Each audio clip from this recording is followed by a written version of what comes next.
Welcome, my friends, to Marvel Snap. It is the very last hours of the Thor Love and Thunder season. We have 11 hours, almost 12 on the dot there. And for the past week, I have been hovering in the mid 190s. I want to finally be able to break 200. We're going to do that this stream. And along the way, I have just a slew of what have been my favorite decks of the season. I want to change them fairly consistently as we are climbing, be able to get playtime in on them before the balance changes come, and then nerf my favorite decks. So I'm going to try and keep the deck list up above, nice and updated. We'll see how well that actually goes, but let's start out with something hot, something that has been one of my best performing decks, Mr. Negative. I love this deck list. Let's get in a couple games with him. See who we're able to hit on the ladder.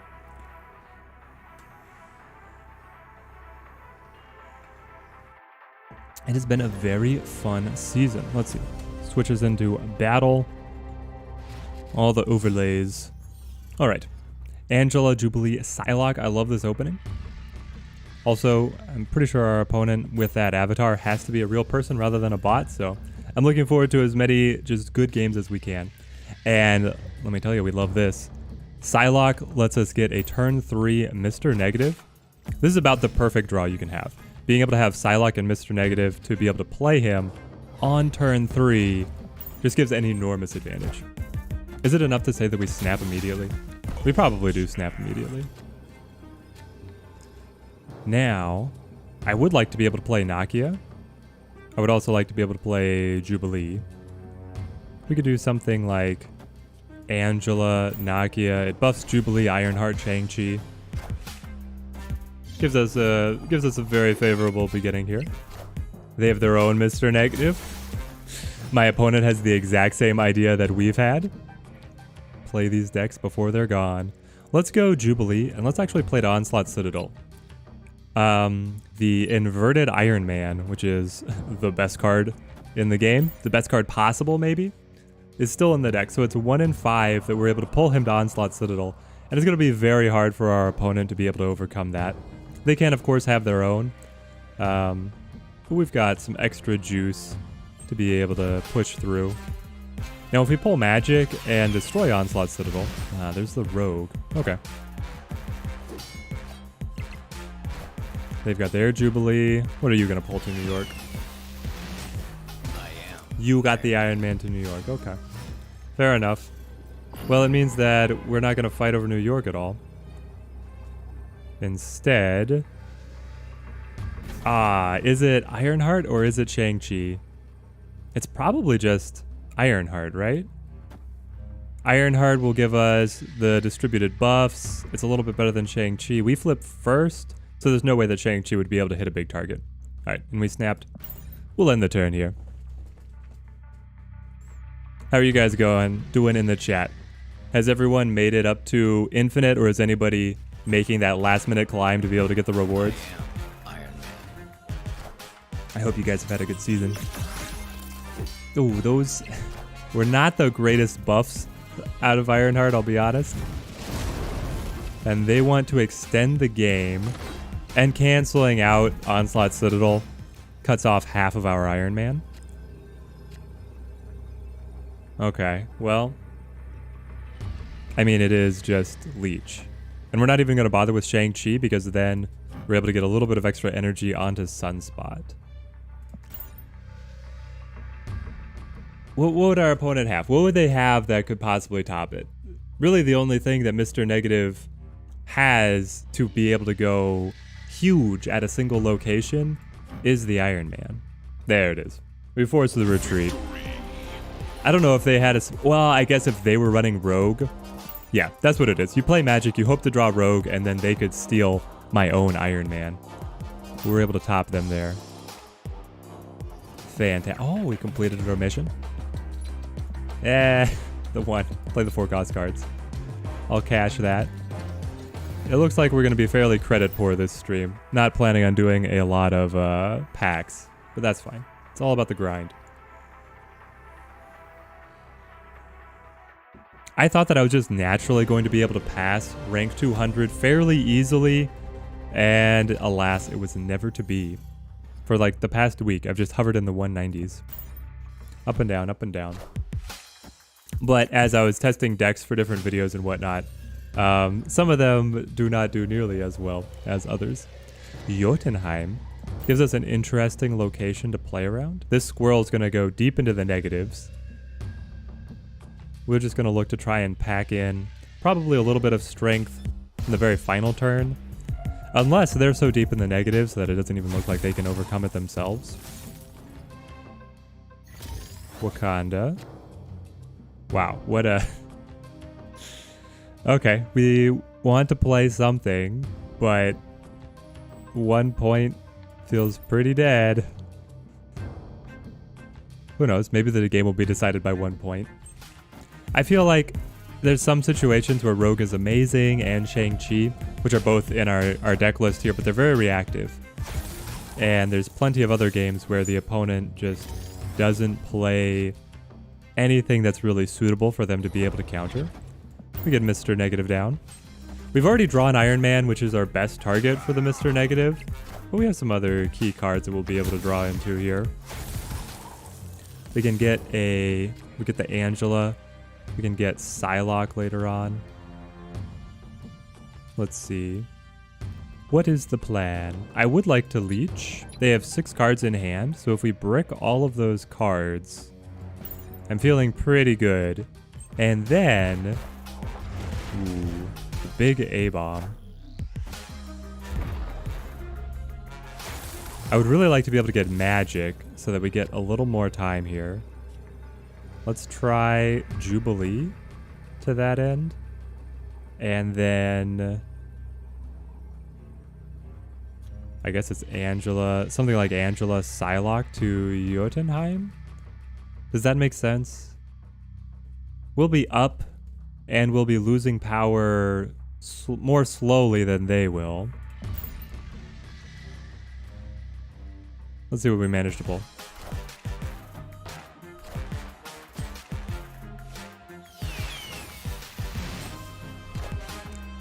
We get Shang-Chi instead. Aw, that makes me sad. Alright. We give 2 cubes back. Honestly, our opening draws were just very weak. We didn't have anything on board, aside from the rogue.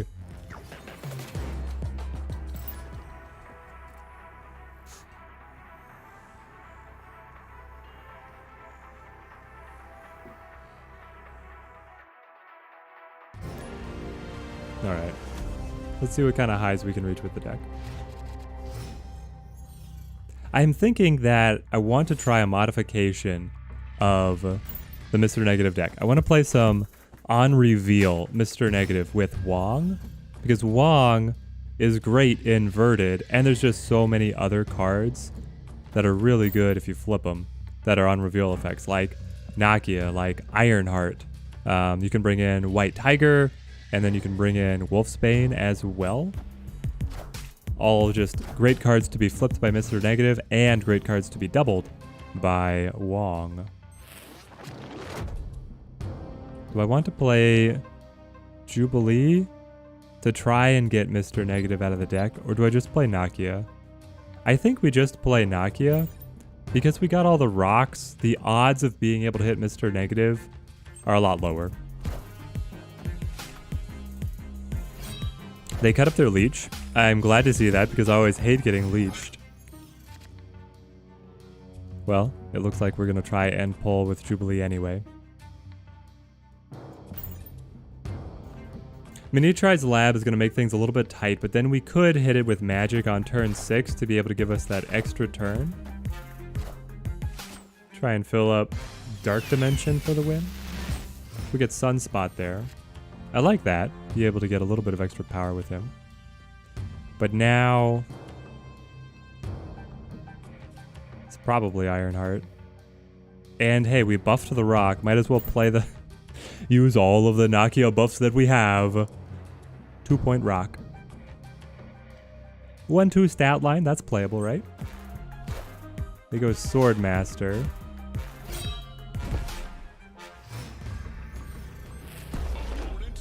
They snap. Play magic. All the rocks have really cluttered up our deck from being able to get what we would like.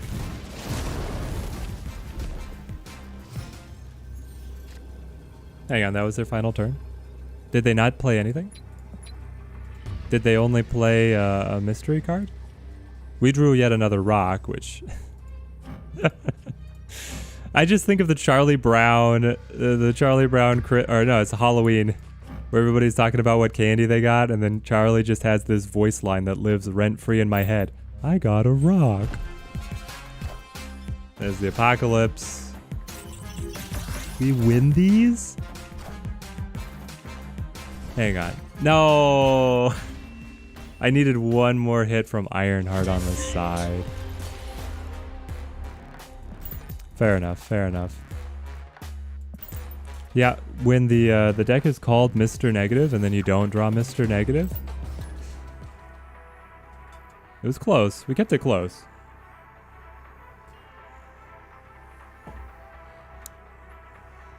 I think we go one more, and then I want to try the Wong variant on the Mr. Negative. See what we're able to dig up. Alright. Titan, not going to help us. We have no 6 costs to be discounted. We have all our 4 costs. Would I like to play Psylocke to jump? I think I do, because then we can play Jubilee. Try and fish to really secure Mr. Negative actually hitting the board. Extend the game with magic to make sure that we get to use all our deck. I like this line. Okay, Jubilee. Turn 3 Jubilee. Cable. Well, as long as they didn't draw Mr. Negative, it will thin our deck even more. Oh, we get Leech. I love it. They add the card to hand, and then we turn it into a brick. But now, what's our best play? Is it actually just Nakia? Yeah. Nakia in the sewer system where she's going to go to 0 feels pretty bad. But the other option is just setting up Angela and then wasting 2 energy. And Nakia buffing Angela counts as though we had played another card to Angela's location. Yeah. In a long roundabout way, I think this is the way to go. They're playing Falcon. Since when have the bots had access to Falcon? That's a new one to me, guys. Let's play... Yeah, let's play Magic and try and stretch things out here.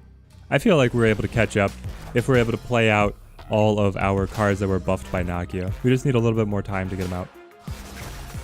Oh, gonna make Ironheart more expensive. Please. I'm gonna be able to use those guys.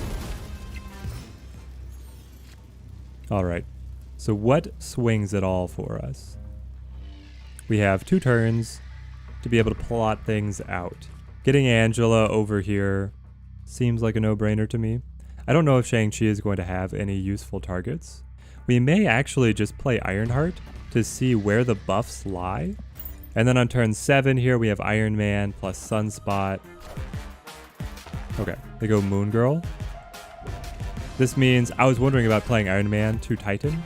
We would be 1 point down unless we get the Ironheart buffs. Okay, that's exactly what I wanted to be able to see. So then it's Iron Man. Well, hang on. I'm within 2? I got so many buffs that I'm within 2? In that case, we play Iron Man to Limbo. We play Sunspot to Titan. So Sunspot will tie because he's going to gain an additional +1. Iron Man will win, and we're already ahead in Sewer System. They have a ton of cards in hand, but we also leached them early in the game. I don't know if I'm going to snap on this one. But I think we ended up in an excellent position. They don't have any good ongoing effects for Rogue to be able to steal. They also don't have any huge cards for Shang-Chi to be able to hit. So I feel like this is... They did draw... They drew our Mr. Negative with their cable. That's crazy. I am Iron Man. But we win this by 1. We win by 1 point. Oh, that's great. So we tie, and then we are ahead by 3, down by 2. We win by 1 point. A single point. Fantastic. Okay, one more. I just feel like I would be cheating the deck if I modified it now with how many times we've not been able to get Mr. Negative on the board. And I feel like it's in a good spot to be able to make it consistent with both Jubilee and Magic. It just hasn't been hitting right now. But there we go. Mr. Negative in the opening hand. Well, this is beautiful. We go Angela, Nakia, Mr. Negative, and turns 2 through 4 are already planned out. Onslaught Citadel is going to hold Iron Man, so maybe turns 2 through 5 are already planned out. Let's play over here. I don't know if I want this whole block of cards going onto Onslaught Citadel, because Iron Man will certainly go there and be able to win it. Then we play Nakia. We have Jubilee for turn 6. We'll see what else we get access to, especially in terms of our inverted cards after the Mr. Negative play.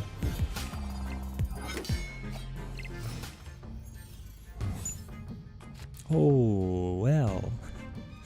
Sanctum Sanctorum is going to cut us off. Fair enough. You know what? In that case, Mr. Negative, you go to Onslaught Citadel. You can be the fuel for the Onslaught Iron Man.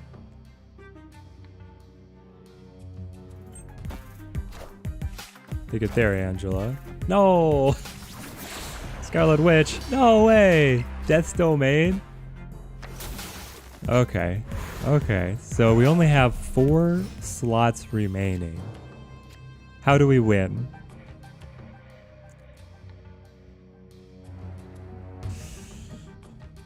Oh gosh. So we play Iron Man, and then next we play Iron Heart. We have to win Baxter Building. That gives us the +3. Hobgoblin is going to make things quite annoying. I am Iron Man. All right. Opponent snapped. Hang on. So,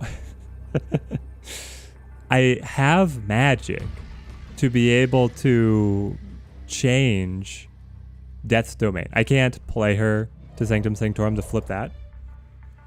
But I also have Ironheart to be able to buff these guys.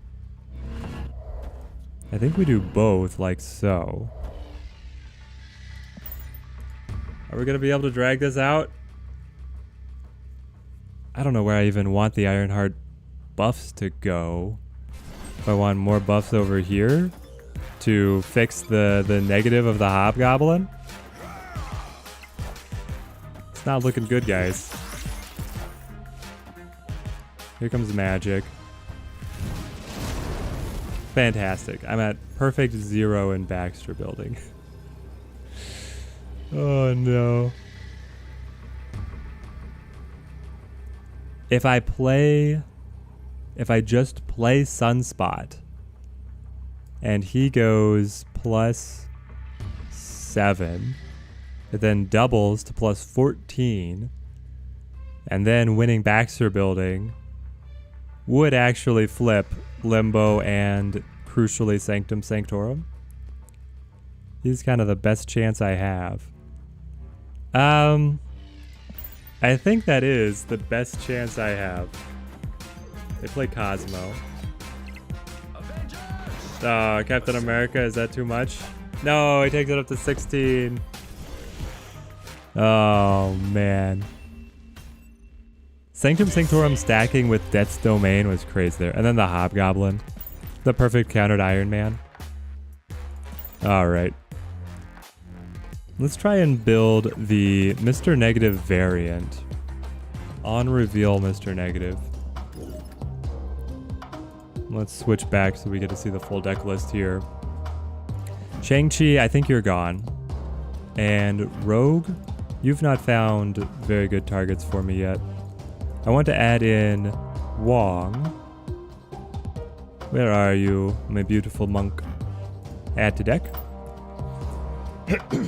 And then, what's the piece that would feel really good as a on-reveal flip? Do we actually just go to Wolfsbane?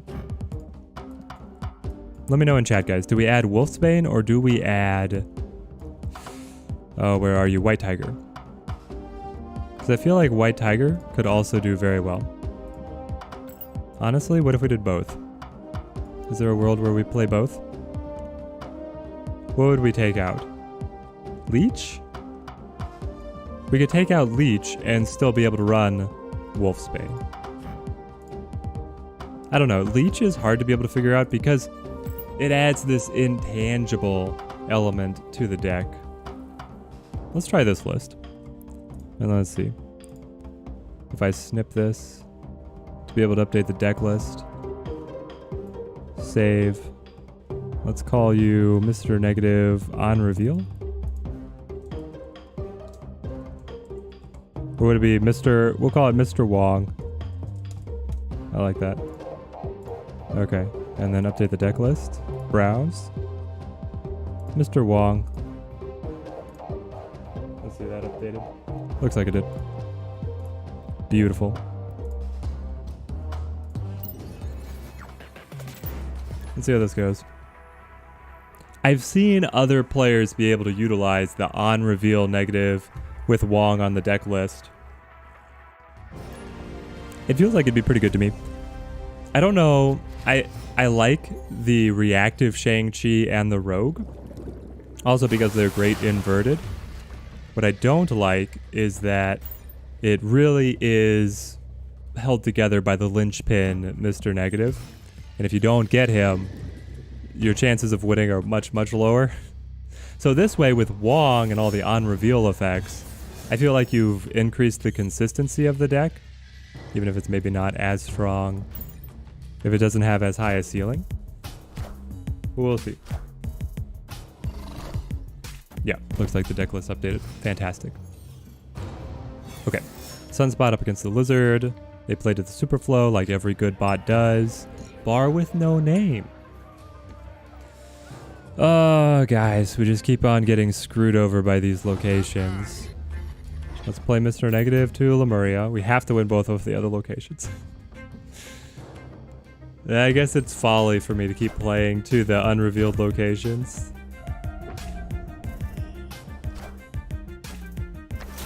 And we don't have... Yeah, I mean, we don't really have a way to force our opponent to play there or screw them up. They're going to snap, hey? Well, we just got Wong, which I feel like is exactly what we wanted. And then, why not play Psylocke so that she doubles, and we will have, what, 6 energy? Yeah. No, 7 energy next turn. Because we naturally get 5, and then it's +2 because of Psylocke.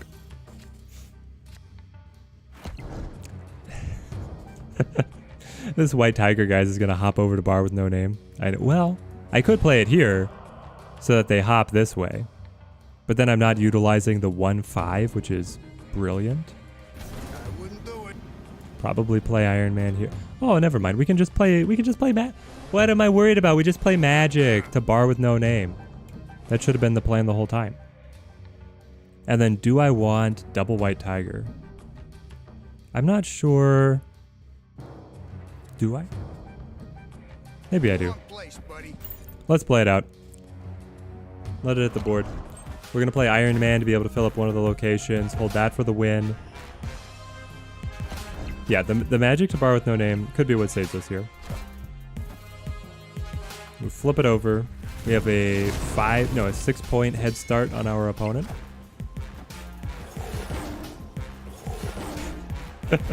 Well, with 2 Spirit Tigers, we have a 20-point head start, to be specific. Now it's Iron Man, Iron Heart. Is there any... What would be another on-reveal effect that would be better than Iron Heart here?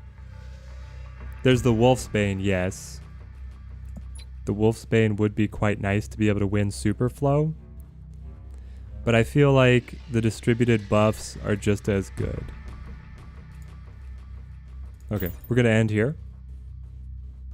And who knows, maybe we'll still be able to draw Wolfsbane and then play him to Lemuria and win that left lane. But with Iron Man here, I'm pretty confident. even going up against the Double Dino.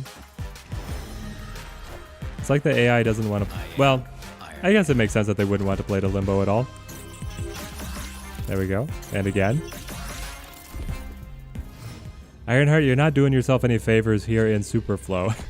But we do draw Wolfsbane. Let's snap. Here's our 8 cube winnings. Alright, apparently this was the modification of the deck that we needed. This is so much better now. I will say that we drew probably the perfect combo of cards.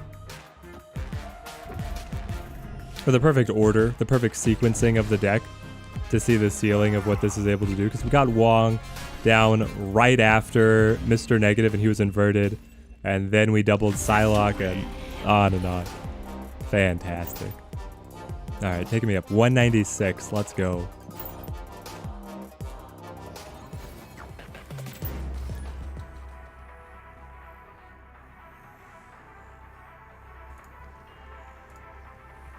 Okay, so do we think that if we miss Mr. Negative, Wong would be able to get us the win? I mean, Wong is just very powerful in his own right. Buffing Iron Man out of Wakanda Embassy, I'm very happy. We have Angela. We could play Ironheart right behind if we don't have another turn 3 play. On this list, what are our other turn 3 plays? It's really nothing. But if we got Sunspot or Psylocke, if we draw into some of these 2-drops, we would bring them in. Ah, Human Torch. All right, up against a movement deck. I love it. You got in before Death's Domain would kill everything. So, up against movement deck, they are going to try and slide everything to the left with that Heimdall. Meaning that they'll be able to win Death's Domain because we don't have a good way to be able to get in there. And they're going to stack Wakandan Embassy. So if we put a Death stack on Wakanda Embassy with Iron Man anchoring it, to make sure that we win that even if they slide over. And then we put the rest of our strength here on right to the Danger Room's going to get sticky, but we play probably just Nakia to Danger Room. I don't care if she dies. But that should be the hardest combo for them to overcome. Ah, the Human Torch even got buffed by the Wakandan Embassy. That's such a high roll for them because he doubles every time he moves. So starting out at 4 instead of 2 is night and day difference for the Human Torch. Now that being said, I'm going to be able to play a 5-4 Iron Man and feel pretty good about that.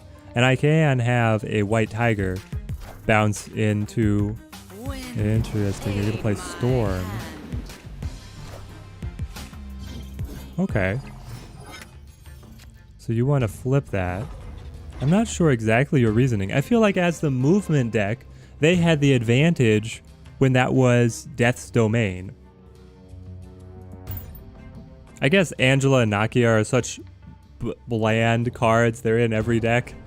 The opponent didn't know what we were playing. And what are you getting at? Oh, do you have... He's going to play like Juggernaut and then kick my card to the side? No, Hulkbuster. Okay, never mind. Because here's the thing. Kraven gets a buff even if the opponent's cards move to his location. So I wondered if he was running some kind of crazy movement hybrid where he tries to move our cards around to be able to buff Kraven even more. But I guess that was not quite the case. Here's another question. Do we want the game to go late? I don't know if we do. Thankfully, they're... I got Captain Marvel. Captain Marvel makes them so flexible. They got the Hulkbuster onto Storm rather than the Human Torch, which is quite good for us. But now what's the play? We have Ironheart, Psylocke, Wolfsbane, which is pretty good, pretty consistent sequence here, especially given that Ironheart was hit by both Nakia and Wakandan Embassy. She could play here, shore up this location, and then you do something like this and like this, and you put down a high burst of power here in Danger Room. But I'm just worried that if they played a Danger Room and then Captain Marvel swings over, or Danger Room shoots one of these cards, it kind of leaves us out to lunch. So maybe we play Magic. Magic and Psylocke to be able to give us extra energy on the true final turn. Alright. Please prove me right. I always hate playing Magic when I would have been able to win that turn 6 anyway. Alright, you play Cloak Vulture. I don't know. I might have been able to win it. Cloak is really opening up the mind games now. Because I could pull Mr. Negative out, but they are perfectly free to retreat as well. And they're likely going to pull Human Torch away. Human Torch goes away. And then do you have Heimdall to come back in? Oh, it's tough. Very tough. 8 energy lets us do a lot here, though. Say we play... Is it White Tiger Ironheart? White Tiger here, Ironheart here. Puts us in a fairly good spot. We could then even move Psylocke over.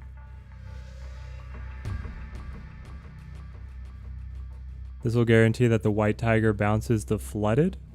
So we'll be winning that. Jubilee and Wolfsbane also good options.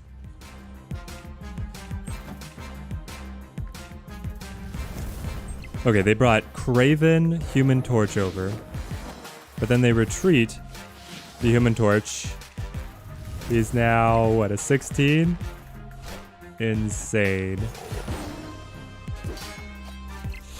Yes!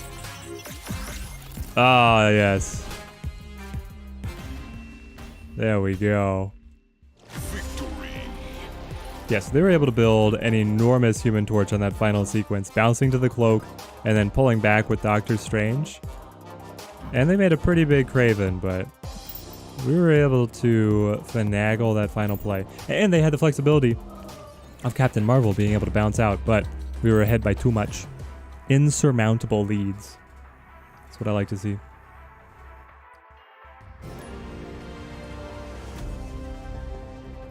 Oh, I left that on the Marvel Snap. Well, we'll go back to the battle overlay. Make it a little easier to see. I apologize, guys. You guys in chat have to let me know. I have the 2 overlays. Never Lucky. You open with Squirrel Girl. Camartage. Please let me draw Wong. Please. Oh, if we can get Wong plus Camartage, I just want to see it. I just want to see the insane things we'd be able to do. We have magic to be able to stall out and try and get the perfect sequence. I think we just snap.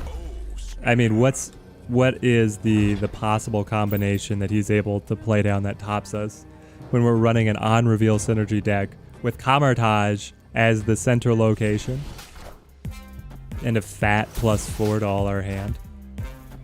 Well, you have it too. That's fair enough. Fair is fair. These rocks are going to slow us down finding what we really want, which is making me kind of sad. But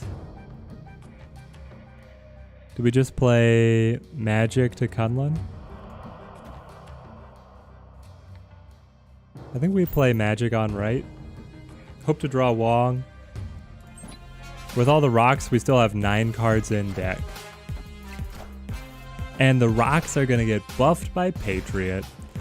This is where I feel a little bit sad that we pulled Rogue out of the deck.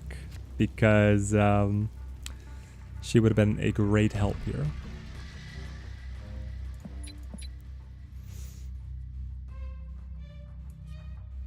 I mean, we can just thin the deck and then play Iron Man over here to Subterranea. I don't know. Interesting that they played all their rocks to Camartage, just filling it up. They're perfectly happy laying down these. Oh, we get the White Tiger. Okay. I am Iron Man. I'm feeling good about this now. And Psylocke. Okay. So we've already snapped. We snapped super early. We play Ironheart. We get the double buffs. And that's +4 as well, taking us up to 12. And then if I play Psylocke,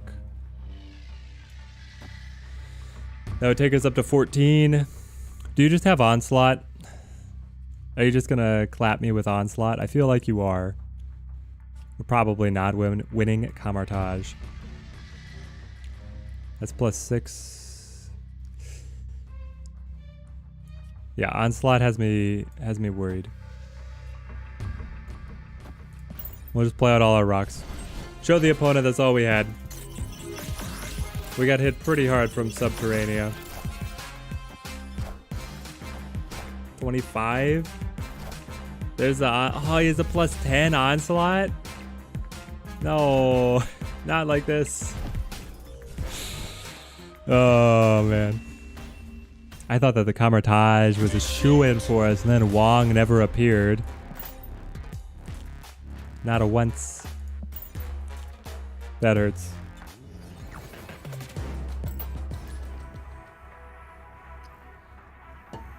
It pains me deeply to see the defeat handed to Wong at Camartage. Well, there you are. Where were you last game? Mr. Negative, Wong, Sokovia. Ah, we lose Iron Man. Well, that's better than losing Mr. Negative or Wong, which are the two engine pieces of the deck. We get Sunspot here. Playing to Sokovia, he can soak up some of our energy now, as we just wait to be able to play Mr. Negative. You've got Angela. Interesting that you would play Nightcrawler before Angela. Usually people play them in the opposite order. Now here, it's better to wait on Ironheart, because she would just give +2, but Sunspot can absorb +3 if we just choose not to spend. We got the Collector. I love me some Collector decks. Okay. We play Mr. Negative? But where, Mr. Negative? Probably Monster Metropolis. And then I want to play Wong to Mojo World and fill that up. Okay, you're capping out Sokovia. Well, kind of. They're still able to buff the Collector. We will play Wong, and then I will play Angela.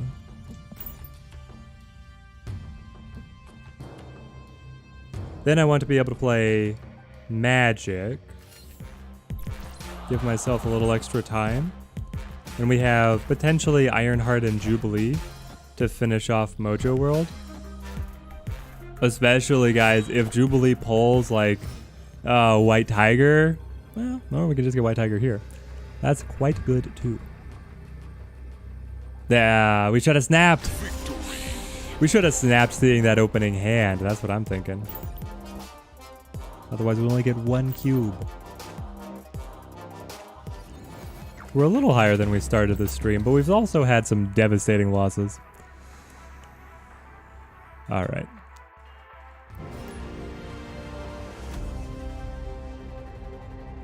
Up against Shield. Seems like everybody's trying to get their games in here at the end of the season. We have Wong, we have Wolfsbane, we see Mr. Negative, we snap. We learned from last game, we snap. Now, unfortunately, we don't have Sunspot as a good early tempo play to really make our energy curve efficient, but I'm happy with the way this can go. I get Wolfsbane. Well, Wolfsbane for 3, no effect. A little sad on that account, but we can just play Psylocke to be able to get Mr. Negative set up on turn 3 and then Wong set up on turn 4. Feels good. Onslaught Citadel, are you kidding? Okay, can I snap again? Let me snap again. So now, we are going to be able to activate every on-reveal ability 4 times.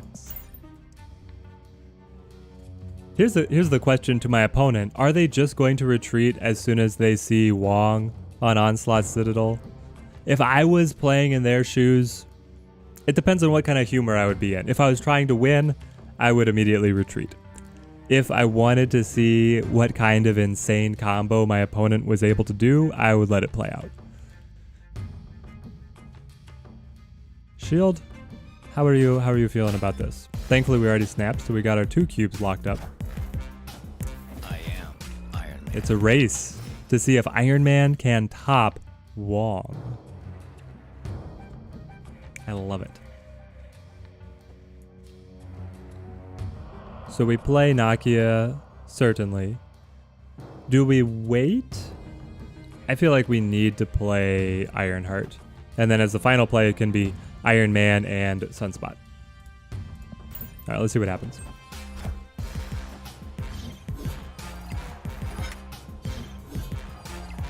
That's +4.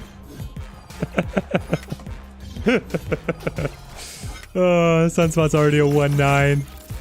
Iron Man is a 5-10. Will you retreat now? Oh, you're gonna give us extra time? Thank you, my friend. I didn't have my magic yet, so that's very considerate of you to allow me to have this extra turn. In that case, I think I play Angela plus Sunspot. And we just wait. What do we have that I would not be able to play alongside Iron Man? I'm checking my deck list. Nothing. Whatever we draw, we'll be able to play it. We would not be able to play Magic. Magic would be out of our reach, but that's fine. Opponent snapped. You were going to snap? Okay. I mean, you saw Nakia buff my entire hand by 8, right? Right? Ah, you have the onslaught.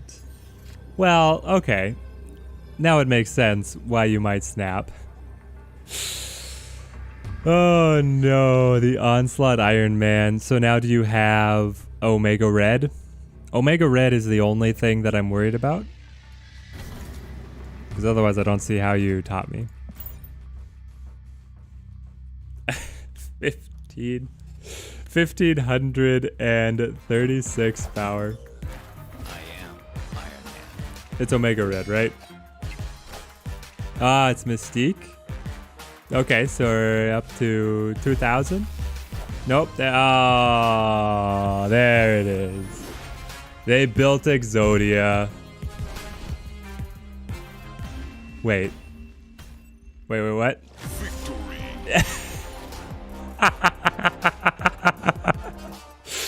Oh no, the game broke. It overflowed. Let's see. Yeah, I mean, that's the only thing that I could explain it. It overflowed, it broke, and then they are not getting any of the benefits. So hang on, what is actually happening here? You have Onslaught, Omega Red, Mystique. So Iron Man is adding 0 here. Iron Man turned off for some reason. Amazing. Amazing. Alright, I'm glad that we got to see it. They had numbers all the way across the entire screen.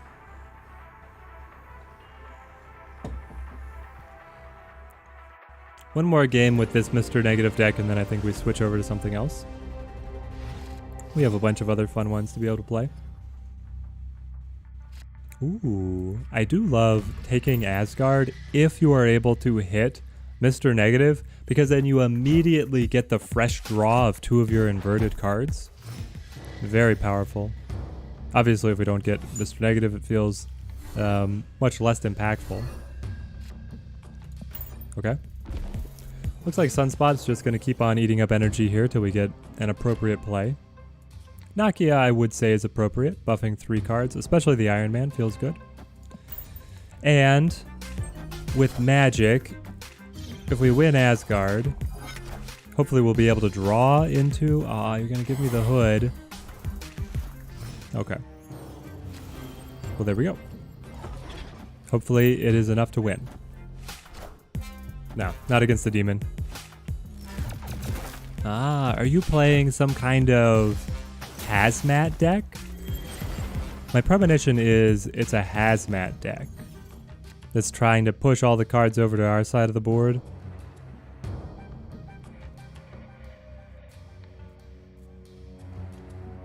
Let's play Widow's Bite and Iron Man to Sokovia. I don't necessarily want to give away Magic and Ironheart. Ironheart has the chance of buffing Asgard to be able to be back in the lead. Now, it's very low. We'd have to hit 2 of the cards here, and you have to debate.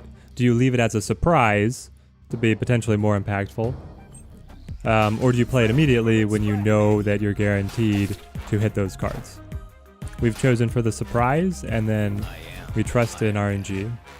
They lock us out of playing to Sokovia, so I play Magic, Psylocke. Gets a little bit of extra energy, which will be nice to feed into the Sunspot. What are you going to play?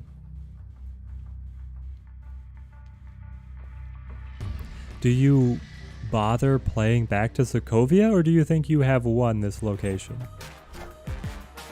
Ah, you turn Iron Man off.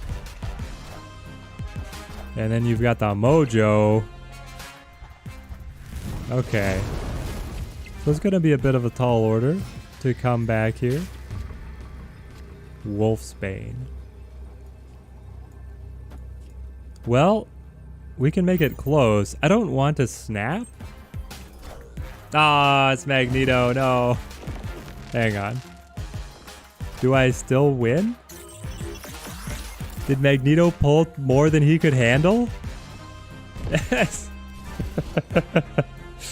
Oh, man. I don't know if my opponent really planned that one out.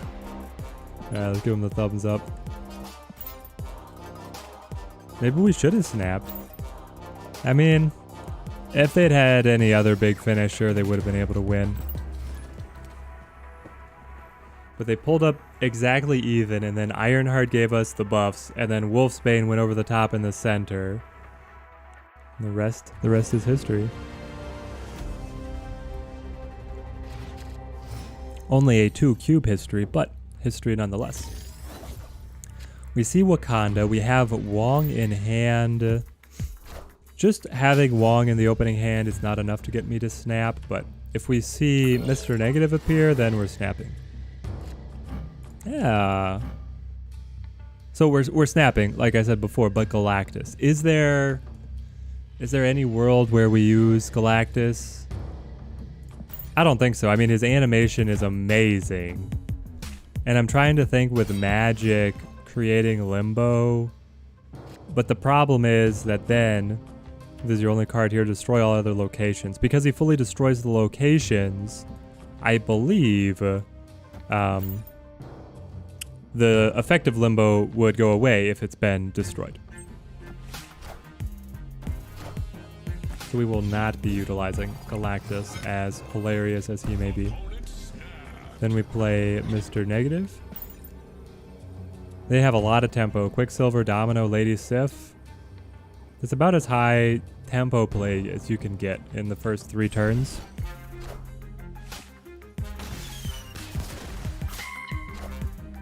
Deathlock is a fun pull, with Wakanda able to protect Lady Sif for them. Then we play Wong. Sunspot to the hub.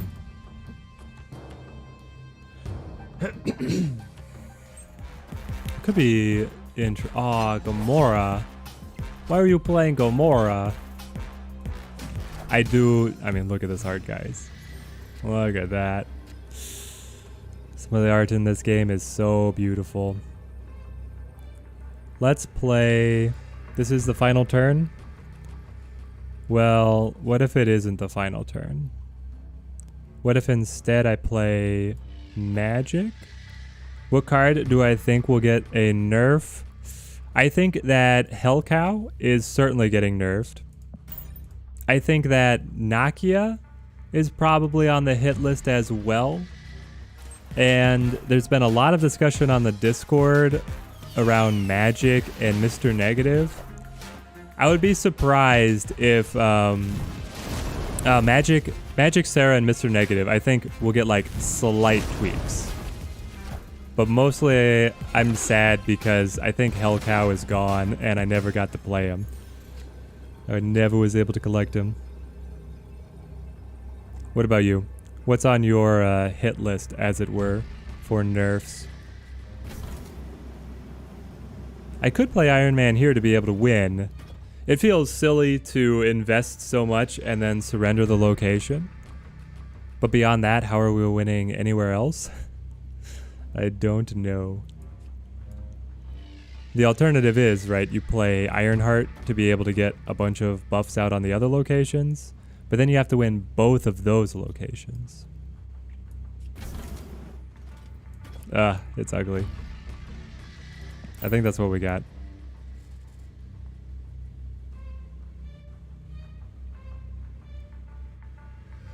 I don't know. The fact that they pulled the Infinite out with the Jubilee just makes me so mad. And there's the Punisher. And their Ironheart, of course. Well, we are able to catch them, but then we fall short at the other two. Defeat. And I suppose we don't know. If we played Ironheart, these other cards at the location could have absorbed the buffs. Let's see. One more with this deck and then we'll play something else. Probably a collector deck. I'm trying to think if there's anything else that would be on the fringe of the nerf list. I feel like Hela, just the Discord or the discard suite is very strong right now in general. But I'm not sure where the devs are going to try and take power away from it. Hellcow is the obvious one, but I wonder if they'll tone Hela down or if they'll tone like Gambit. I don't know. I feel like Gambit, I don't see him a whole lot, so. After turn 4, swap the position of each location. So Jotunheim is going to pop over to here or here. That's going to be hard to deal with. It's going to be very annoying. I suppose we'll play Angela. I really would like to know where it's going to go. Kleintar. Okay. Great. And then is it Wolfsbane? These guys do the same thing, right? +2 power, +2 power. But he has 1 base. Sure, Wolfsbane to Starlight.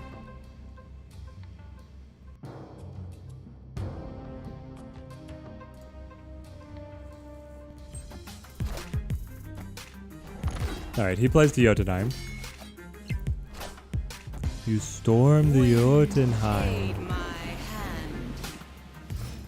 Interesting. Okay, now flooding is going to move. This is so weird. Okay, so we play Mr. Negative.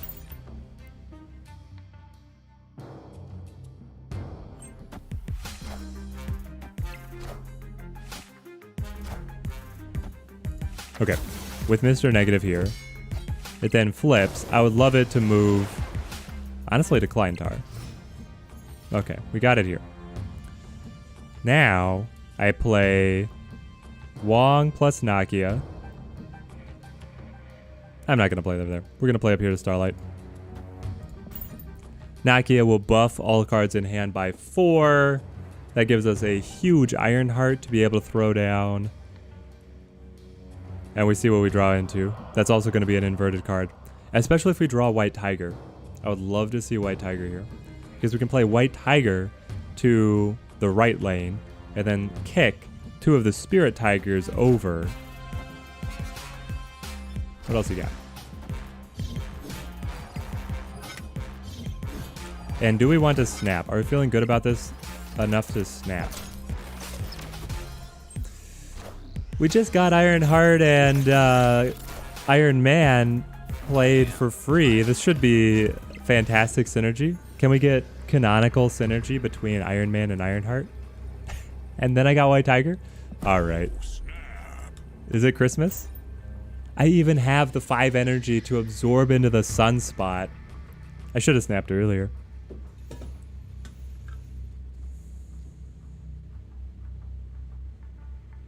Oh, it feels good. What you got, Smile Guy? I play a lot of matches up against Smile Guy. We always have great matches. I'm hoping that he doesn't chicken out here. I want to see what your final turn is. You have 5 cards in hand. You have options, my friend.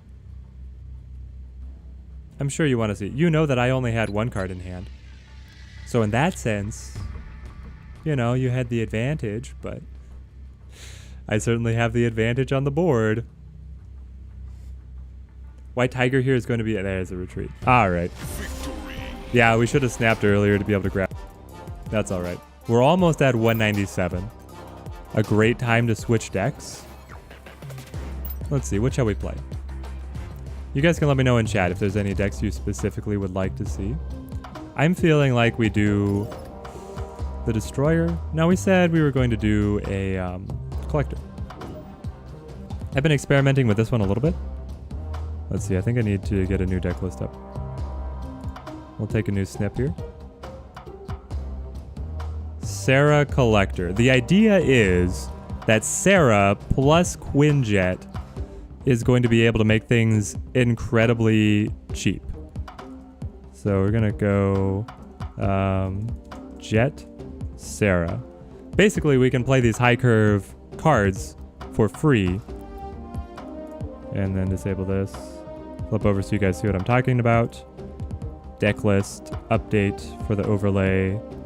Jet Sarah, open that, done. Awesome. Put us back in the battle overlay. So let me know, guys. This deck is not heavily tested. Not very well optimized. So let me know if you guys think it has a chance. Collecting victory. Or what you would potentially change. Because on the one hand, I really want to be able to leverage Quinjet and Sarah to play these higher cost cards very efficiently. We can make a 5 cost card only cost 3 energy and then play 2 of them on the final turn. Which just feels incredible. Replacement for Magic? You still don't have her? For this deck, are you wondering about for this deck or for the Collector deck? Because I feel like this specific one that we're playing right now really needs her. You could put in any decent... Let's see. I'd probably play some kind of control 4 cost. Like you could splash in just some kind of utility card like Shang-Chi. For the Collector? Yeah.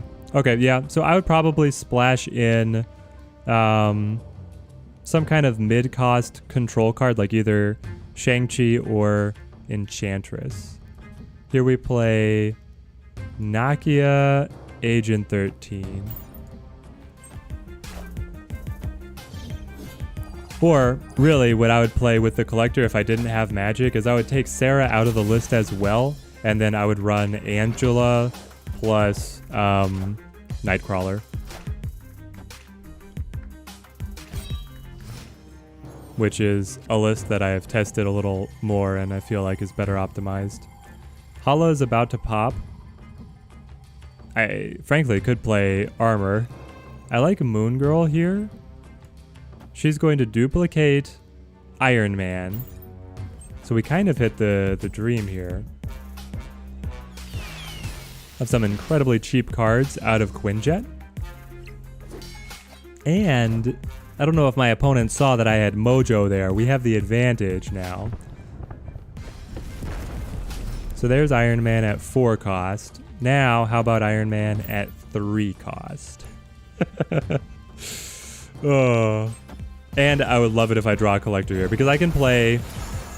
Well, I would be able to play Collector, Iron Man, and then 1 Sentinel. I guess we don't really utilize Collector here. That's it. They had the Wong Ironheart to be able to go ahead. Get the go ahead. So, we play Iron Man. That will take us to plus 10. And then, for 1/5, yes please. Probably to both locations. And then we play Armor for a little bit more to Hellfire Club. Do we snap? I don't know. We're playing up against Mr. Negative. We've just been able to showcase what Mr. Negative is able to do. I think we don't snap. What archetype would you like to get buffed I want vanilla Patriot deck to get buffed personally. Oh no, you want more Patriot? I think the Patriot is quite interesting. The thing that I have against the Patriot deck is there's so few cards that do things. I don't know. I guess you do end up getting a lot of like body spam and some interesting decisions, but I'm also not sure exactly how they would buff it up. I would kind of like to see movement get a little bit more love. And it's just right on the edge of being good. Yeah, so we just retreat here. I would like to see a Heimdall movement get a little bit love.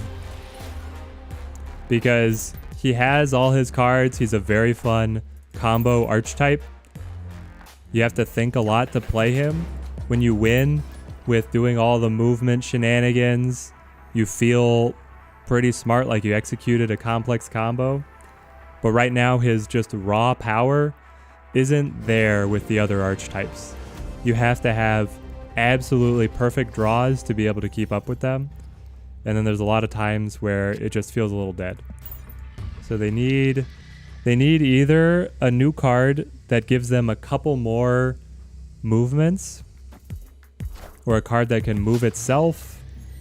Something extra for Heimdall is what I'd like to see. Weird World. All right. Speaking of the Patriot deck, here he is to ruin our day because we have no synergies with him. The crazy thing is that, yeah. Oh, okay. They get Quinjet. Quinjet is going to buff. It's going to decrease the cost of every card they draw from our deck. And, yeah, we're done. Weird World just destroys it because literally every card they were drawing from our deck would be down 1. And then if they ever drew Collector, he would buff himself every time they drew from our deck as well. We'll just go next. It would be great if the Subterranea location could be nerfed. You really hate that location. You don't like Subterranea? You want to see fewer rocks? Speaking of archetypes that I would like to see buffed. I agree maybe Subterranea is too many rocks for just the one location, and it makes the matchup against your opponent a lot more RNG dependent, right? Because like you could draw rocks and your opponent doesn't, and then you're not even able to really see the effect of the location. It's just you have a dead hand and they had a good one. But I do like the idea of the rock slide archetype. The one playing the cards that give your opponent rocks and then playing cards that force your opponent to draw those cards. I think that kind of archetype is hilarious. And I would like to see it be a little bit stronger. It's just a different type of control over your opponent. You give them these useless cards to clog up their hand, and then they're bored. Most of the time you get Subterranea when facing bots, and then the perception bias sinks in. Are the bots cheating? Are they having a way that I have to only draw rocks and they draw the exact cards they want? Yeah. It's also just kind of unfun to draw rocks unless you're playing some kind of Patriot deck that's able to actually utilize the rocks, or self-destruction, I guess, can eat up the rocks, but still, it doesn't feel great. We play Moon Girl here because every card we copy is going to be discounted by Quinjet, which means we can play White Queen for 3 energy and then draw their best card and also have that one discounted. And we can play Magic to make sure that we get a couple extra turns here playing these really powerful cards on a discount.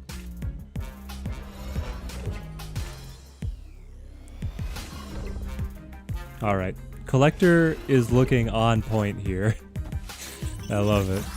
He's at 13 because he's getting the +5 from Atlantis. Now, we don't have any space in hand, but that's fine. We don't need it. Instead, what would we like to play? I feel like I just play White Queen to see what I unearth. It will also buff the Collector.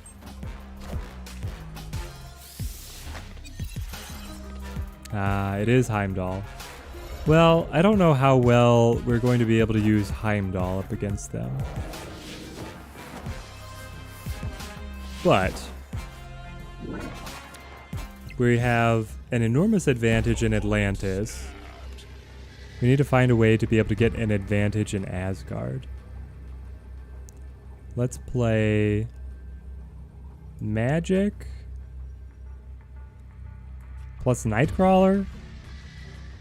That way we're able to draw. I would like to be able to draw into Iron Man. We are running Iron Man, right? Yes. Iron Man or Devil Dinosaur. We just need one more engine for our side.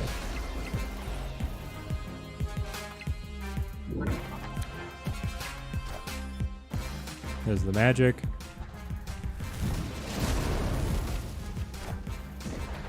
Well, I said that we needed one more engine. Turns out we drew it, Devil Dino. So we play Devil Dino. Oh no, I don't have any copy cards yet. What is happening?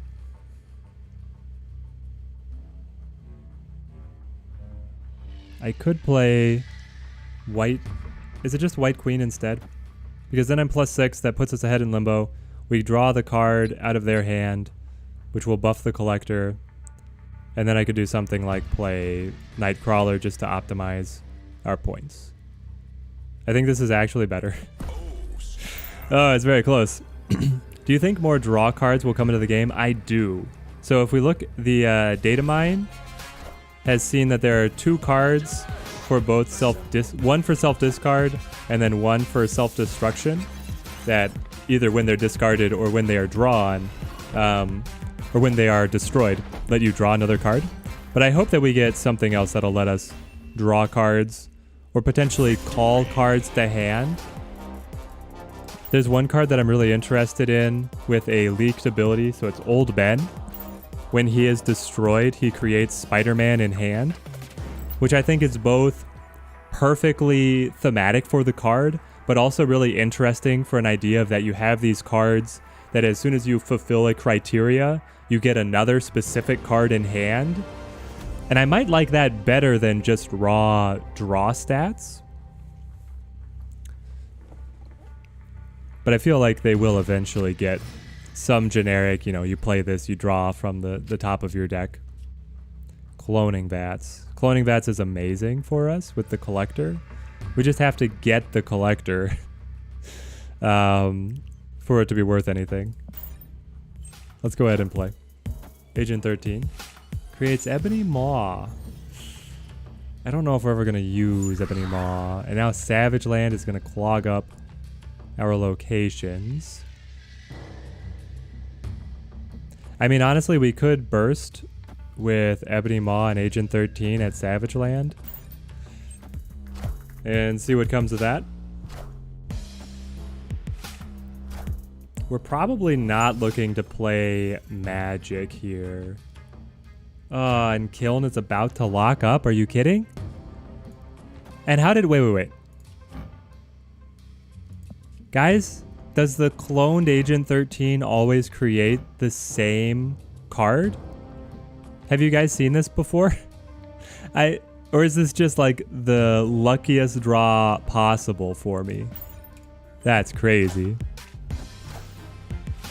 Like draw a 4-cost card from deck, etc.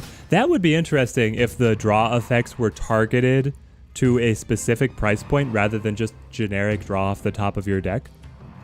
I feel like that is more likely for the devs to lean into.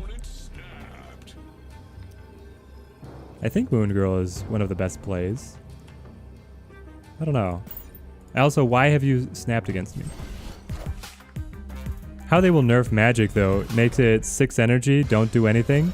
It's usually turn 6 play anyway, but lower the power, don't do anything either. Yeah, it's interesting what they would do with Magic because... Oh... My board?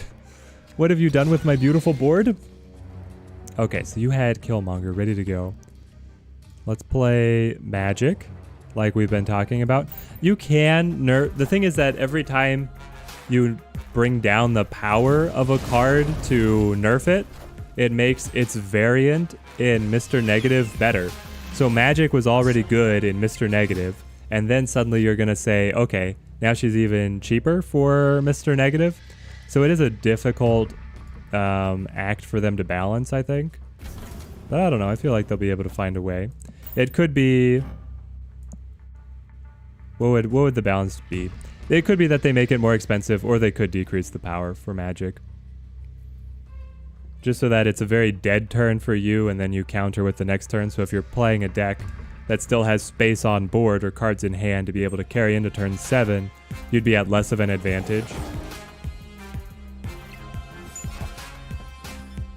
They may not even touch her, but I feel like she's just working her way into enough of the top decks that they need to do something about Magic. Hearthstone has that kind of mechanic, a tutor card. Yes, that would be interesting to see how they could implement. And like I said, I like the idea of being able to target either specific price points or very specific cards, or somehow create these cards. We're ahead at Kiln, which feels great.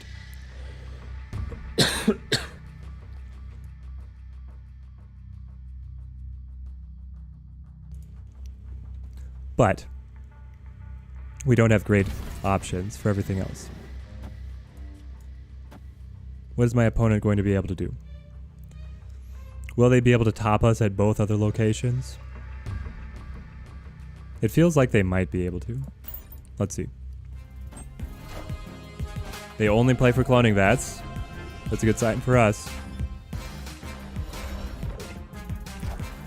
Unless, do they have a way to still be able to buff Limbo?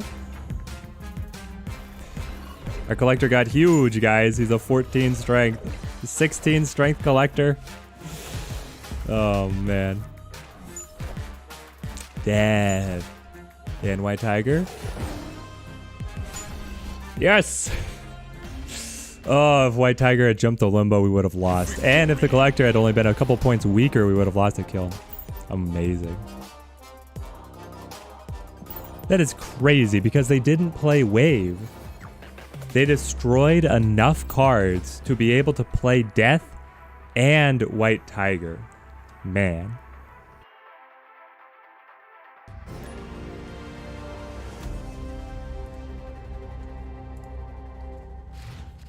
Alright, it's a little shocking, but this deck has actually done quite well in the last couple. Even better than the Mr. Negative deck was doing. Which I was not expecting. Also, where is Sarah, guys? I've been playing, and no Sarah. Sarah's in the deck list. The whole point was that, and it created Ebony Maw again. This is my third Ebony Maw out of 3 Agent 13s. At this point, I don't know. I'm feeling a little jinxed, guys. I'm feeling a little jinxed. They can only nerf... The only nerf you see to Magic is that you can't play her on turn 6. Ah. So she's a 5 cost, cannot be played on turn 6, so effectively must be played either earlier if you have an energy cheat, and then your opponent has better knowledge as to what's coming up, that they're going to have to play around it. Or, you have to play it on turn 5. I could see that. But yeah, it is interesting with the Mr. Negative deck being not S tier, but one of the top tier decks. Anytime you bring the power down of any card that he likes to run, he just gets better. So while you've balanced the card for everybody else, you've made this already good deck even better. Yeah, the third Ebony. I don't know. Do I need to go to Vegas, guys? There's what, like 300 cards in the catalog, and I've gotten Ebony Maw randomly every single time. Atalan gonna start us over here. We get Sarah and Quinjet. Let's go. Alright, are you ready for some cheap cards, guys? Quinjet, Sarah. Then Moon Girl Cable. Honestly, pretty good combo for what comes next. We do need at least some cards in hand for Moon Girl to be able to duplicate, to be able to get the power back up on Devil Dinosaur. Usually I can run this deck and then get Devil Dinosaur to the max strength, no problem. but Atalan resetting us, and then Elysium, Sarah making all our cards so cheap. It's kind of putting things on its head. All right. What's the play? I think we play Cable. And then we play Moon Girl. So then we draw a card from their deck, and then we'll have that plus magic, and then we'll duplicate those. Which will give us 2 magic and then 2 of whatever we draw. But I feel like whatever we draw has to be better than just duplicating Cable. Though if we had kept... You have a Quinjet? I don't want more Quinjets. I have enough of a discount. All my cards are free already. Okay. This is a 2-cost White Queen, guys.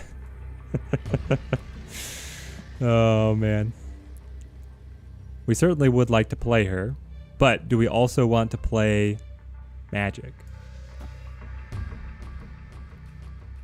I feel like maybe we do. And play it to Elysium to make things at least cost a little bit more. Hold on to our beautiful Quinjets, Ebony Mob, fortunately preventing us from laying down the Air Force. We've got 0. Have I seen She-Hulk yet? What do I think about her? I think she'll be great in the Death deck. Yeah, so She-Hulk's effect right is that if there is another card at her location that's more expensive, she gets stronger. Yes, we retreat here. That double, the Wong on Spectrum is crazy. I think that She-Hulk will be an interesting card. I feel like she can get played. She's just very energy efficient for her price point. But then hang on. Is she ongoing? Or is she just text? Marvel Snap. Card database. Dex. No. Card database.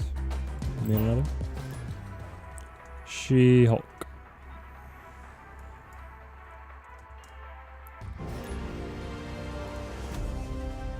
Hang on. She has an updated ability. Costs 1 less for each unspent energy last turn. Interesting. I guess.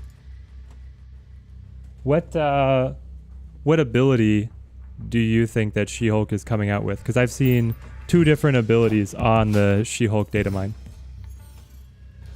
Well, Green Goblin. All right, we don't get Ebony Maw every single time. Honestly, that's a relief to see.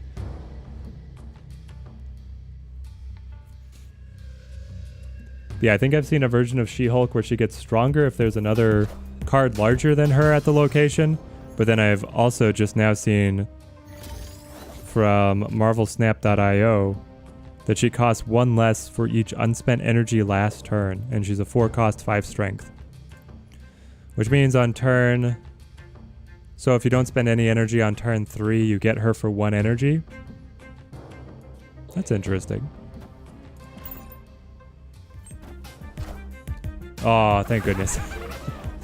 If they blocked us out with the Green Goblin, I probably would have retreated right there. Just out of sheer embarrassment. Now, Morbius is going to be able to continue to grow. Then again, Devil Dinosaur is pretty hard to top. If we're able to keep our hand size high, which, with Magic, Moon Girl, White Queen, shouldn't be too hard for us to accomplish.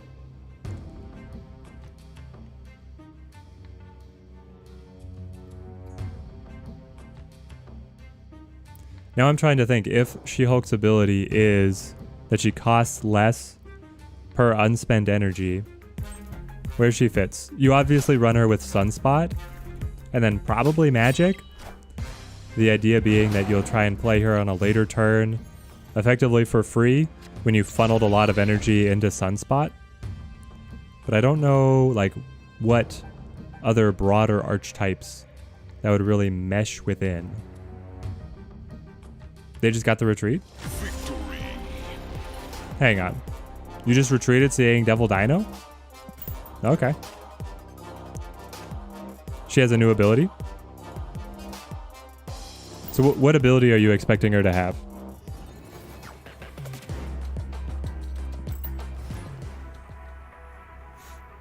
And is she officially confirmed for the next battle pass? Or is it just like everybody knows it's going to be her because the show's coming out?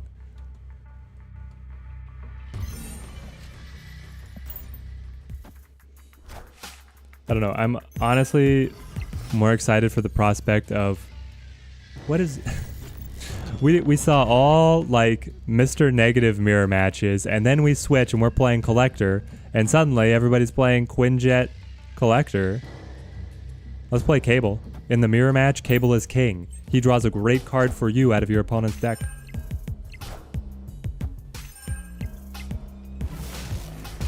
Also, what is Colossus supposed to be good for?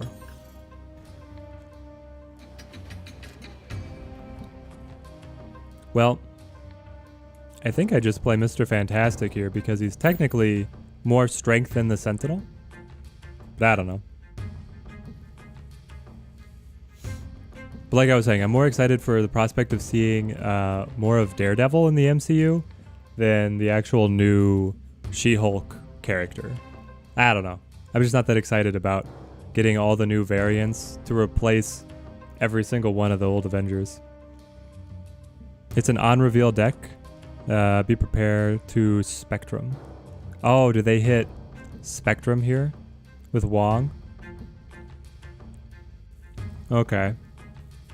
Interesting. We would like to cultivate our hand a little so that Grand Central pulls one of our high value cards here. There's the Ebony Maw. Xandar's looking tough, but if Ebony Maw is cutting them off... Oh, it's ongoing. Yes, yes, yes. Quinjet, Ebony Maw, Colossus, all ongoing cards. Then they play Wong, Spectrum. Spectrum gives them +6, +12 at this location, which is kind of insane. Now, we can still top them if we play Iron Man, Devil Dino. There's the Wong. They're hoping to pull the Spectrum for free. All right, Nick X has it exact. Nick X has it exactly. So we just need to be able to win through Iron Man and then play to Wakandan Embassy. If they're going to focus strength over here, we can still top them. Now, if they pull Iron Man to Grand Central, I don't know. That's going to make things a little interesting. Do they play Magic to get extra time? Ah, Cosmo. Okay. White Queen for me. The Punisher for you. So now I get Spectrum. Myself. There she is in all her beauty. Claw is also an option. But they could have played Claw, but they went Cosmo. Okay. So this is the final turn. What do we like? Obviously, we like Iron Man here because they're going to get +12 off of playing the Spectrum, which would take them to 27. This is going to take us to 40. Well, it depends on where Devil Dinosaur ends up. But it should take us high enough to where we need to be. Then I do have Collector. Collector Sentinel? Because Sentinel replenishes the hand, buffs both of these. I feel like we're in a good spot. And I don't see them playing anything too unusual. Like Spectrum to Wakandan Embassy might actually be... No, they couldn't do that because then Cosmo would negate the effect of Spectrum. We snap. I think we got him figured out. Through the hive mind of chat, we've solved it.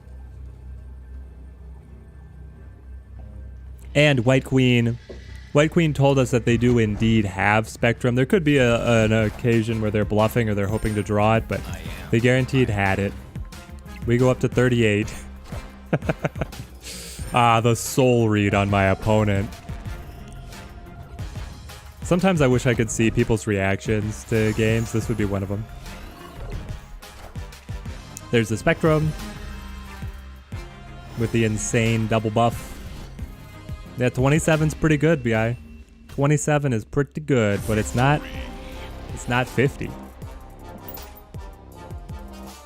I love being able to come back and play Moon Girl, Devil Dinosaur even after they got nerfed in the first patch, because they're still good here if you have the right deck. Able to play 4 cost for, 12, 14 strength on the Devil Dinosaur. That's just really good. Sentinel, Moon Girl, Devil Dinosaur up to 5. 5 cost makes it pretty tight to fit in. Now Murder World. We'll play Sentinel. He will replenish to hand, and then Nakia will be able to buff everybody. Let's see what the opponent has. Misty Knights. We're playing a Patriot. Hamartage is really good for us. Is it good for them? It's not good for them, is it? They play like ongoing effects like Patriot, Mystique, Onslaught. We buff everybody by 4. Honestly, let's snap. We buffed our whole hand by 4. Your Patriot, if you Onslaught with it, would be able to buff your cards by 4, but there we go. 198. Closing in on 200, guys. Let's get the rematch here. Hoping for the rematch. Nope. I wish that they had an option. Like, chess.com, you can immediately request a rematch against your opponent. I wish, we don't have player versus player matchmaking yet. I feel like a rematch option could be a simple thing for them to add as like a halfway.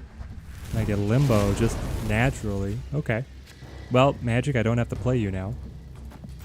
But like I said, I feel like the rematch option would, it'd just be really fun.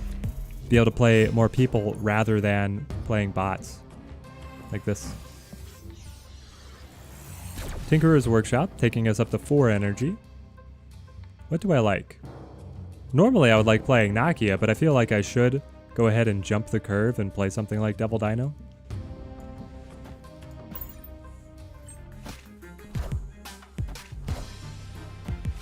I don't know if I want to play Moon Girl. The reason that I would want to play Moon Girl is if I had buffed cards or if I had Quinjet on the board. There's Sarah. Okay, so we do Agent 13 and then Nakia. Agent 13 adds the card, it gets buffed. We play Sarah on turn 5, and then we plot out a Rhino. Okay, so Rhino, interestingly enough, would be able to get us to skip turn 7 if we felt like we were in a good spot. Or we can choose to play it out. Let's see how this goes. Coming into turn 6. I don't know. Rhino with 5 strength is just 2 cost 5 strength is pretty good. We probably want to play Iron Man over here.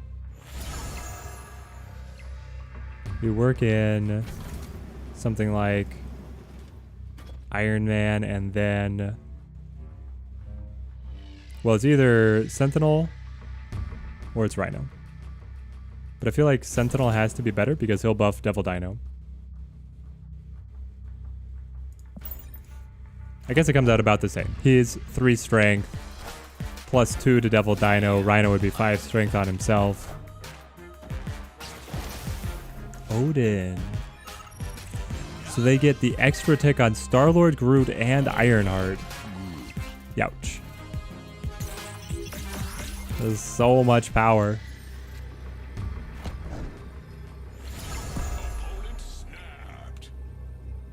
Okay.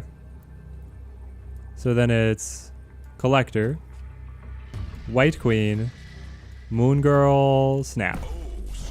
I mean, it has to be so far above what they're able to do. We play 12 strength here because of Iron Man.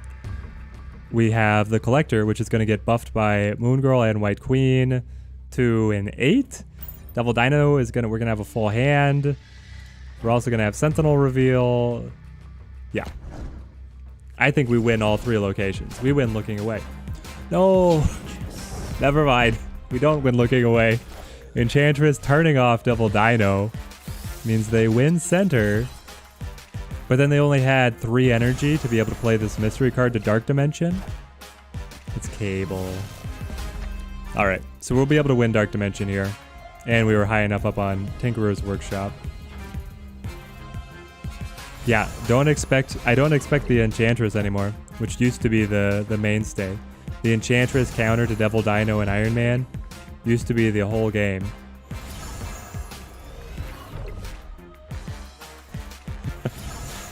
Moon Girl Collector is still so good though. There we go, the full 8 cubes. Victory. Fantastic. Collect our rewards. 199. 5 cubes away from 200, guys. I think this calls for bringing in a new deck. I would like to hit 200 with my all-time favorite, Heimdall. So let's see here. Deck list. Update me. Browse. Where is Heimdall?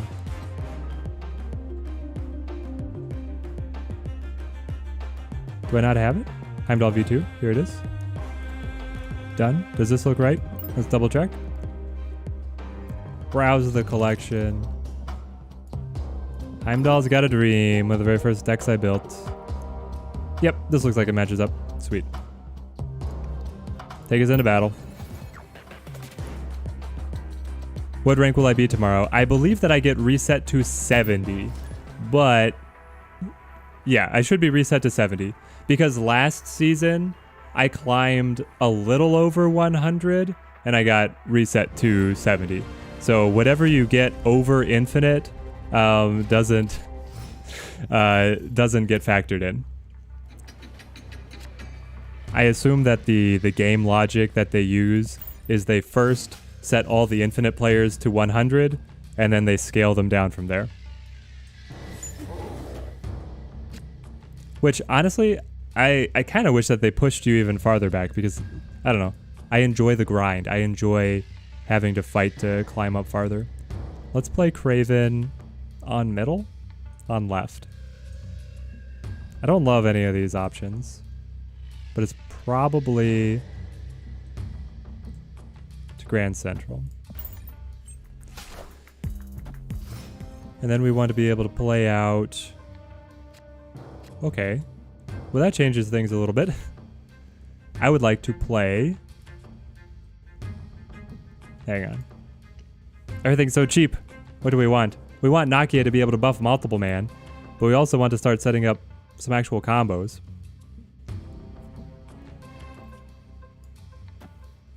We need the buff. But do I play Cloak already? If I play Cloak already, I can only move cards that are already here. And I really want to be able to move Vulture and multiple man, so we wait. Just Nakia. My opponent played Mysterio. There it is. All the Mysterios. Will the real Mysterio please stand up? And they have Patriot. Wow, they're loving Monster for helping out with Patriot here. Okay, this is actually feeling pretty good because I can play Forge and then multiple man and then Vulture. Yes. And then I can Cloak and pull them over. And then I need something to be able to pull Vulture back. And then I play Heimdall to bring him over again.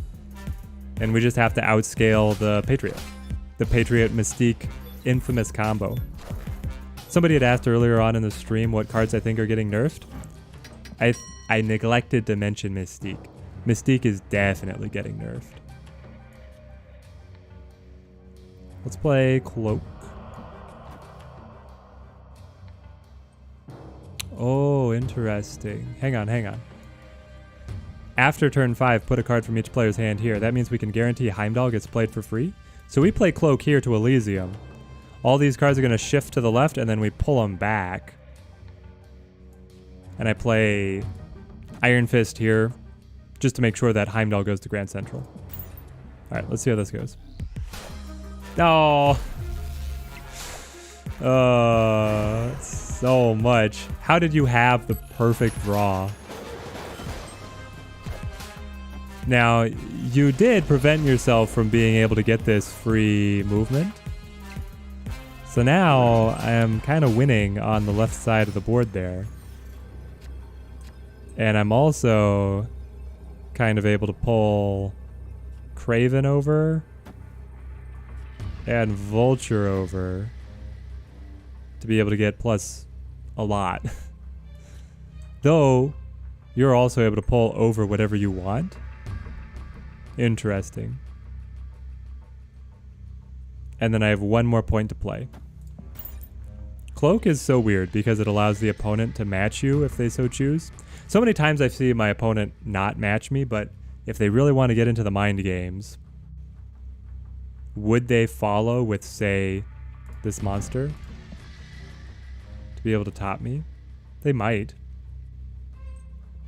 They might even follow with, like, this Mysterio coming out.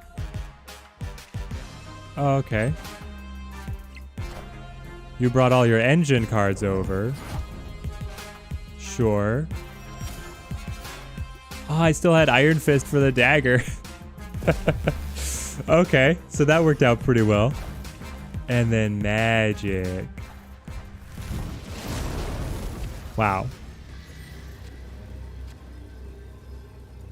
So we're up by 12? Is that enough? How many cards do you have in hand? 5? I feel like being up by 12 is not enough when you're giving plus 8. Plus 8 to any card with no ability. So if you just play, I mean, Hulk, the Thing, Abomination, any of these things win.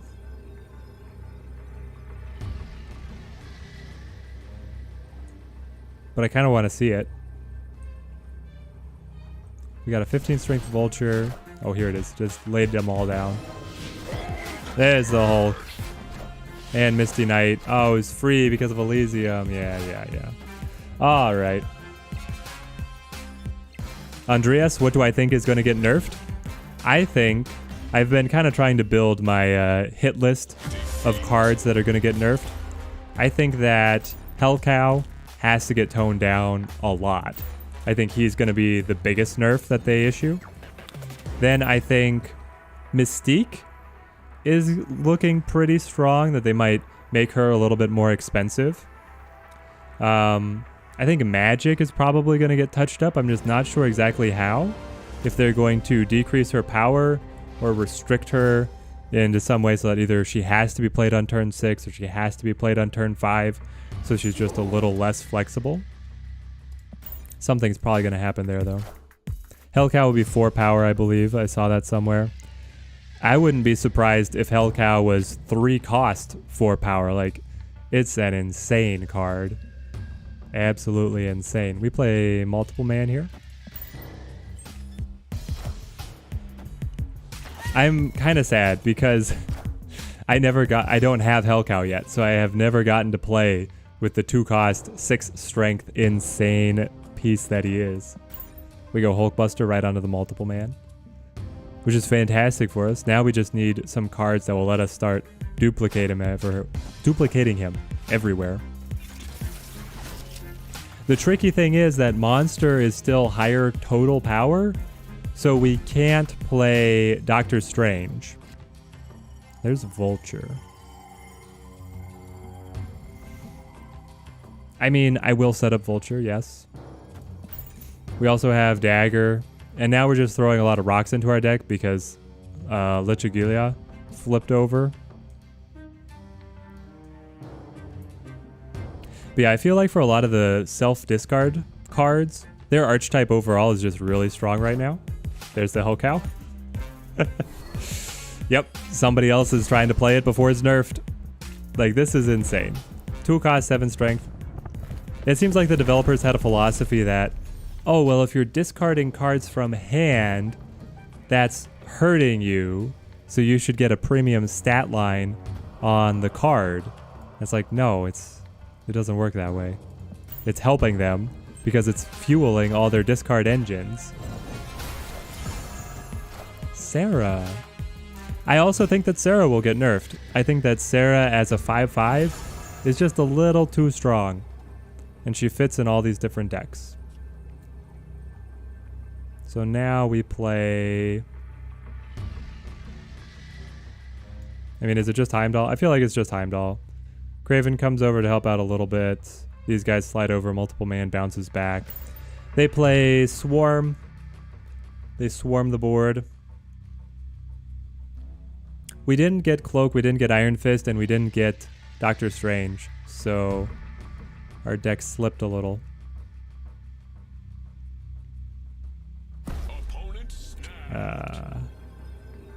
I don't know, I feel like we have a strong play with Heimdall, but maybe we should just retreat, guys. Nah, let's see it. Enchantress Swarm, that was not quite what I was expecting they would do.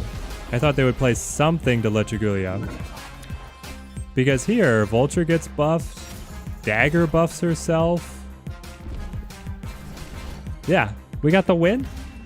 Yes! I just started this week, and I only hit pool 2 and rank 50. Nice. I mean, that sounds great for this week. The more that you can climb to be able to pull out those season rewards, it's just free stuff for you. And honestly, you joined at a good time because now you're going to be in a good spot for your collection going into the new season. So what kind of deck are you running right now, Andreas? Oh, sweet. We get the mirror match. Or not the mirror match. We get the rematch against Board Game Boy. Also, I love his name. Guys, I am Board Game Boy. I don't know. It's not on camera, but I have quite the collection. I should be the one naming myself Board Game Boy. Oh, we've got nothing turn 1.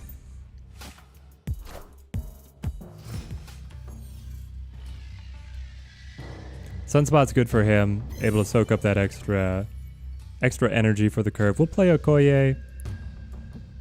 Hopefully we draw right into a multiple man, then I can play multiple man, Hulkbuster, Doctor Strange, get the whole cycle going around.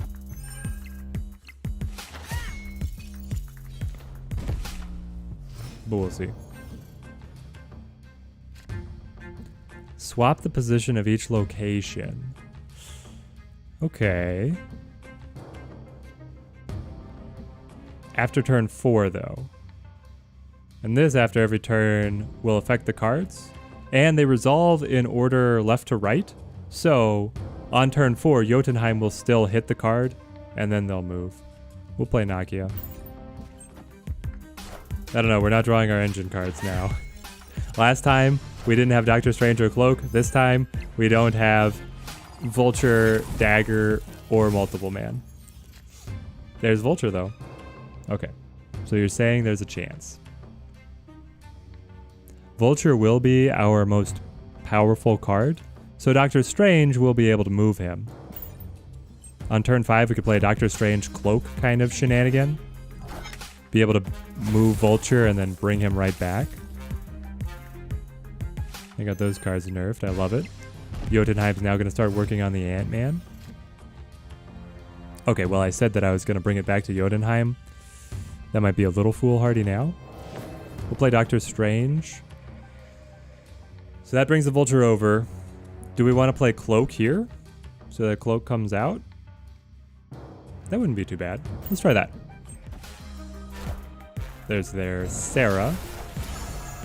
I've been having a hard time picking up what this opponent's deck is supposed to do because he played a little bit of self-discard last time with Swarm, but then he's also playing this Nakia, Okoye, Ant-Man, Sunspot, Sarah, which, I don't know, I feel like it's clogging up his deck list quite a bit.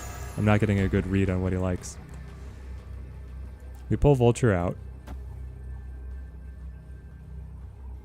So that will buff it. Then, I could play Heimdall right here. It will bring Okoye, Nakia, and Cloak to Xandar. Vulture will not move again, but he will be a 15 strength in and of himself, and will be ahead in Jotunheim. That feels pretty good to me. Let's take that. Guys, how do we get the free Jane Foster card? Any ideas? So Golden House, you will get the free Jane Foster just at the release of the next patch. So they're going to release a patch for the new season, and then you will immediately get the free Jane Foster if you are already collecting in Pool 3. So if you have an account that's collecting Pool 3 cards, you just get Jane Foster for free. If you have an account that is in Pool 1 or Pool 2, the very first card pack you open in Pool 3 will be Jane Foster. Opponent snapped. And then hopefully we start to see some Jane Foster Thor decks, because I feel like it's an interesting archetype, but I've seen Jane Foster hit the board one time. And it was in a lockjaw deck, so that you could play the slot machine to try and cycle Mjolnir through a lot.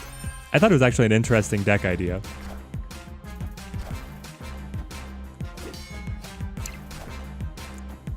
And there's Hellcow. And there's Swarm. Alright, well, we were thoroughly beaten this time. Also, that Jotunheim animation played like 6 times. I don't know why. It hurts. I don't know if not playing Heimdall would have done any better, though. I guess it probably would have. If we had played, if we had kept these cards over here, would we have won? 3, 5, 7, taking us up to 12, 26. So yes, if all 3 of these cards had stayed here. No, but then they're not getting the +1 from Xandar. Yeah, I think they just kind of had us dead to rights there. I believe I read the free Jane Foster will be added to your account after the next patch. Yes, they are. That is correct. But the caveat is you have to be collecting in Pool 3 to be able to get it immediately. But I do give the developers a lot of goodwill on how they responded to the whole Nexus event thing. They're like, oh, you guys really don't like the monetization of the Nexus events? All right. Full refund for everybody who spent money on it. And those who were discouraged from spending money will still get the new card. We want to play Okoye here. Ah, we lose Hulkbuster. I like Hulkbuster. Or we could set up Dagger. Interesting. I feel like it is Okoye because we haven't seen multiple man yet. We have the chance of getting that buff onto our engine piece. You have to be in Pool 3 to get it? Yes. If you are in Pool 1 or Pool 2, the very first card that you open in Pool 3 will be Jane Foster. She will be the beautiful introduction to the Pool 3 collection. Gambit. Wow. That's quite interesting.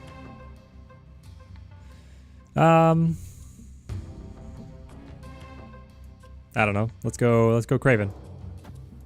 Craven on middle. Then we can set up something like Cloak Dagger. Swing her across. Well, we can play Dagger probably here and then Cloak here because we have to hit the card to get the buff. Ah, but Vulture would be much better. Let's play Vulture. This hurts. We've been 1 point off on the energy curve now for the last couple turns. And I don't like it.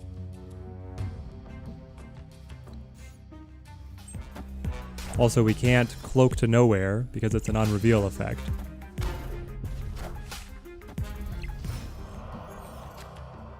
Well, there's the Heimdall. I love seeing that. Okay, so... Okay. It's Cloak here. Dagger here. And then we will Heimdall, which will shift everybody over. And we can pick either moving Dagger or Vulture to match the Cloak. Buff the Craven.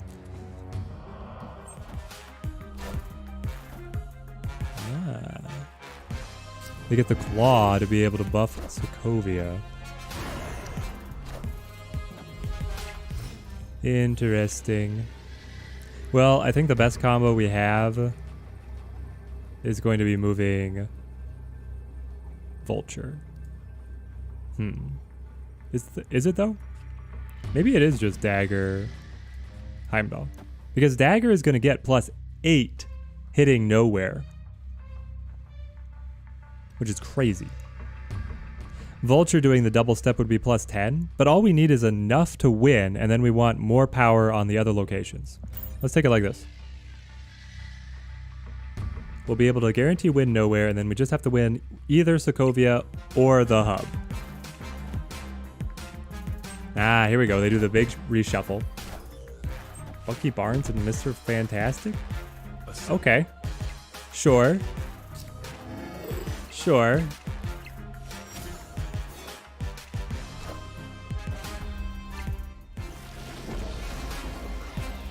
No. So they were able to get out of nowhere. Yeah. Alright, fair enough. That's why we didn't snap.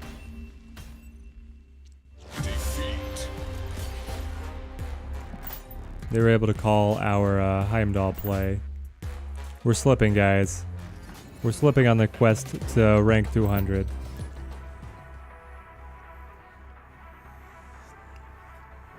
I wanted to be able to use Heimdall to cross the line, but maybe we'll have to play something else. I do have plenty more decks that I enjoy playing. I do like this. We get the guarantee of having Heimdall. We can also play Iron Fist here, and then try and target Dagger to tag Misty here. Unfortunately, we are set to flip first. We get a Koya to buff. Okay, and you got Onslaught? It's the Patriot deck again. The bane of our day, guys. They got Onslaught for free. Well, we got a little bit of extra buff onto Dagger, for whatever that's worth. Now the cards are cheap. We'll play Nakia, get the buffs, not play Craven yet. Craven at only 1 cost. With Elysium here, we'll be able to thin out the deck quite substantially. I don't know, I mean, we're in a decent spot here. There's the Patriot tagging Onslaught, buffing Misty Knight and Squirrel Girl. But she does fill up the location. Okay, here's multiple man. So you're saying there's a chance. I think we put Craven out here, and then multiple man up here. We got the thing. When's my next budget deck video? We'll see. Unique. We'll see what we've got. I'm trying to figure out, what the next good one is going to be. It might be the budget Exodia deck that I've been working on, where you play Onslaught and Omega Red. I don't have Mystique yet, which kind of makes it the budget version.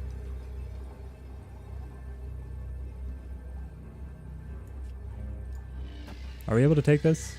We get a lot of power in Hellfire Club. We're going to win Hellfire Club for sure. And this is the most beautiful Cyclops I've ever seen. Like, I saw this art in my store a couple days ago. Man, so good. I don't know if we win the Elysium here, though. That's the problem.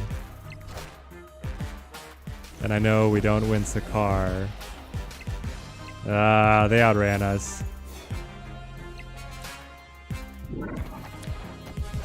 But you guys will have to let me know in chat what kind of, or what archetypes would you like to see budget deck videos of? Because I do enjoy making them, and I like the deck building challenge. You just hit pool 2 and ranked 50, so started this week. Loving the budget series, fantastic. I'll probably try and do more revisits. Cover maybe some of the archetypes that I've already hit. Or some of the archetypes that I have like the full collection of, and do budget variations for them. Let's play... Shall we play Destroyer? No, let's play something hilarious. Let's play Wong Hazmat. I love this deck. Let's see. Deck list. Update the deck list for us. Where are you? Here it is.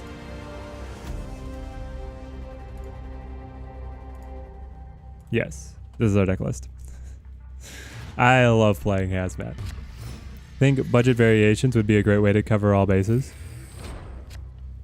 Yeah, I think I do need to come out and hit some more of the archetypes and probably do a video style where I talk about replacing show a couple different lineups depending on what you have, what the irreplaceable cards are, what the cards are that you can flex around. Oh, Camartage is really good for us, guys. And we have Hazmat, Spider-Woman, White Tiger. We like all of this.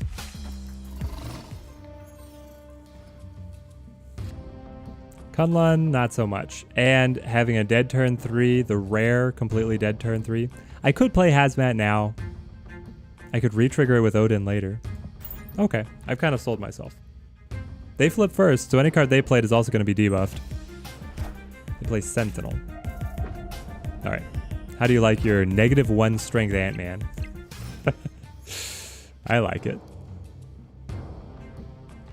Now, here's the interesting thing is, I could play Black Widow to give them 2 Spider Bites. Then we could play Spider-Woman for turn 5 or Hobgoblin. And then we could play Odin, which will trigger Hazmat again. I like this idea. Okay, so it's Hobgoblin. Hobgoblin to Kunlun? Or is that too risky? Here's the thing. Up against the bots have vision of your plays, and they're about to throw down a ton of cards because they got the 2 Spider Bites. I'm going to make an executive decision. Hobgoblin, too dangerous. Spider-Woman, we're going to play you instead. Probably play you here to Kunlun. Give me a little bit of advantage here. There it is. So they fill up Camartage with the claw and the double spider bite. Now guys, we play Odin and we watch all of their power tank into the negatives. Yes. My only regret is that I couldn't have played Wong to set this up even more beautifully. How do I know a bot or a real player? The black and white cards are always bots because they're unreleased to the player base at the moment. And the name often gives it away. There's a couple different forms of name that the bots take. No, are we not close enough? There's Spectrum 1. I was hoping with 4 ticks of Hazmat, we were going to be able to bog them down, especially with the Widow's Bite. But I guess it was not enough. Probably should have gone White Tiger instead. Next time, guys. But yeah, the bot names are always like 2 random words put together with either numbers on the end or no numbers on the end, or like a common female first name. Nobody really names their accounts like this. They also have generic avatars, and real players have a different set of avatars that they usually use. Death's Domain, the fun thing is that Colossus can sneak in there.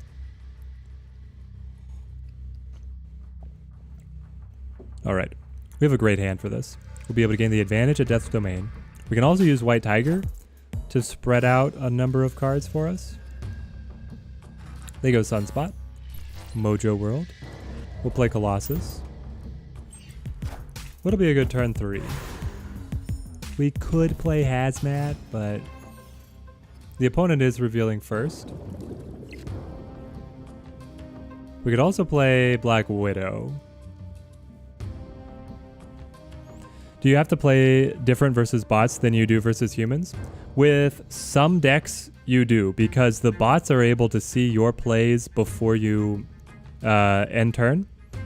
And so, like, Hobgoblin is much more dangerous against bots because they know what location you're trying to play it to and will block it, versus players. You can get mind games past players more easily.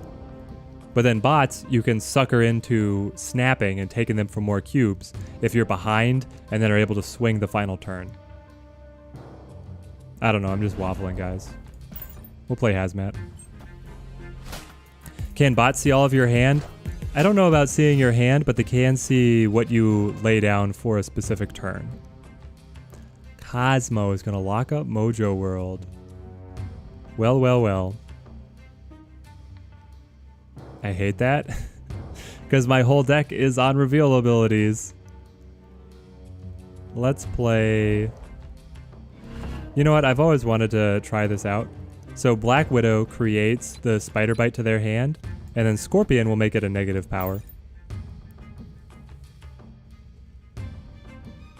I don't know if it's really the best angle for us, but then we play something like White Tiger.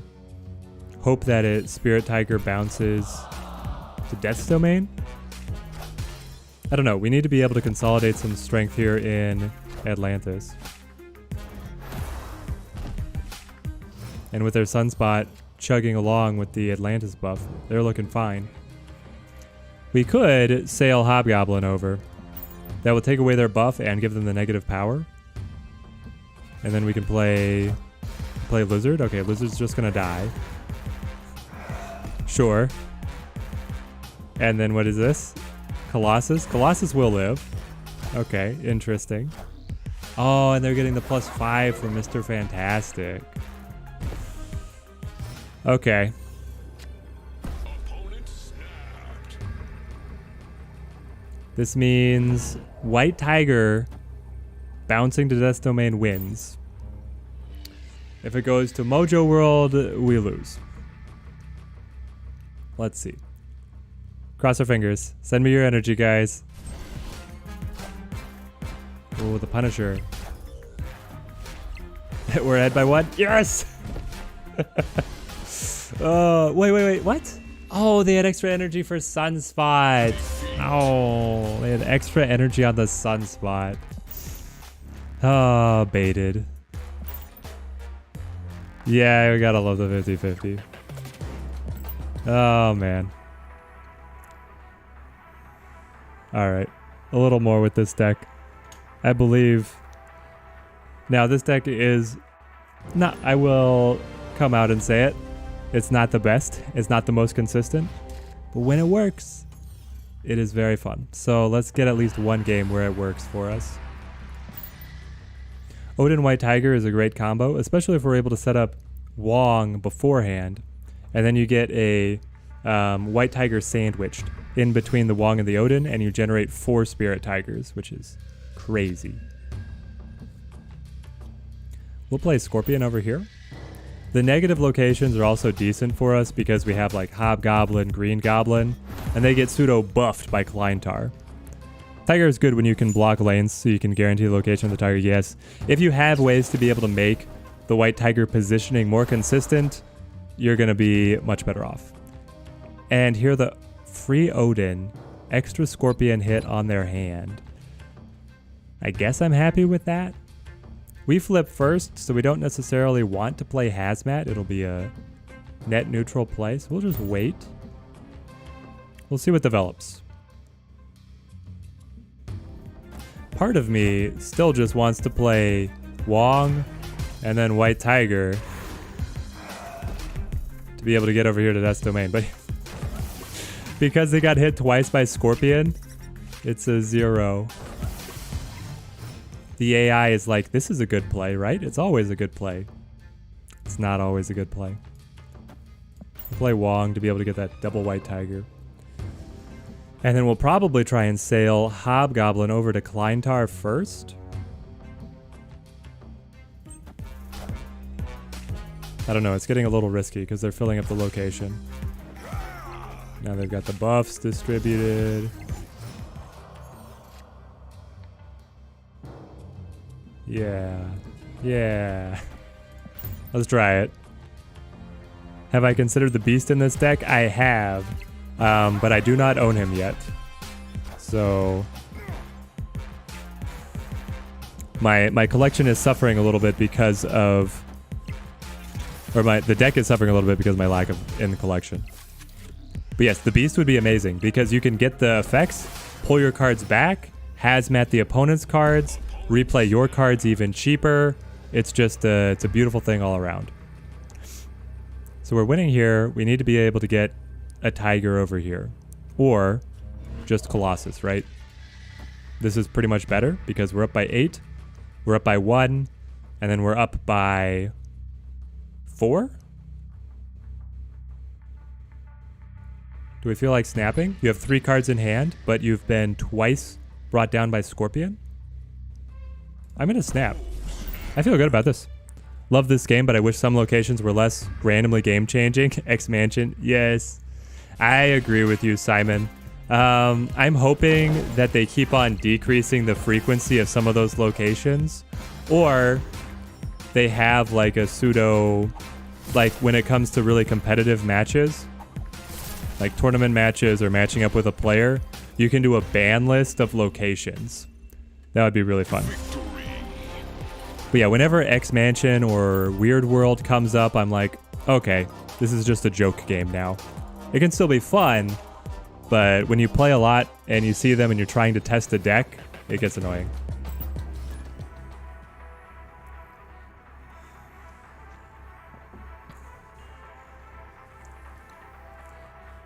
You like the idea of the location banning for tournament/competitive play? I think it would be interesting because they do have an enormous impact depending on what style of deck you're playing.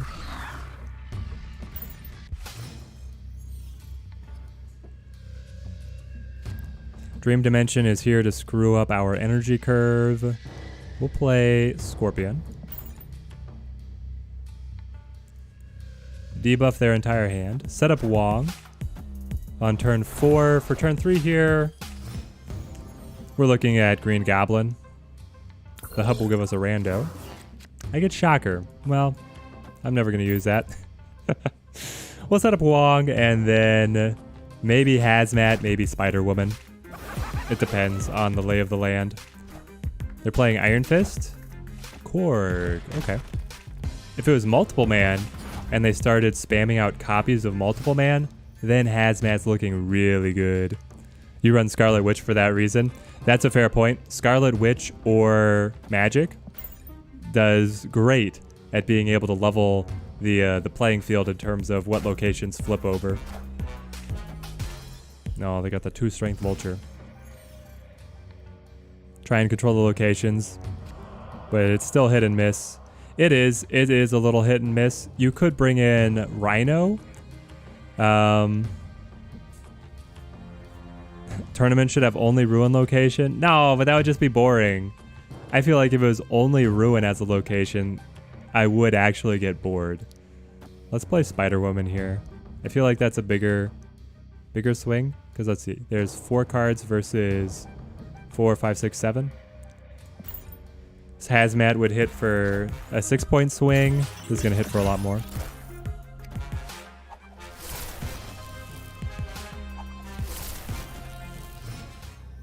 It would be interesting as like a one-off if a tournament ran only Ruins.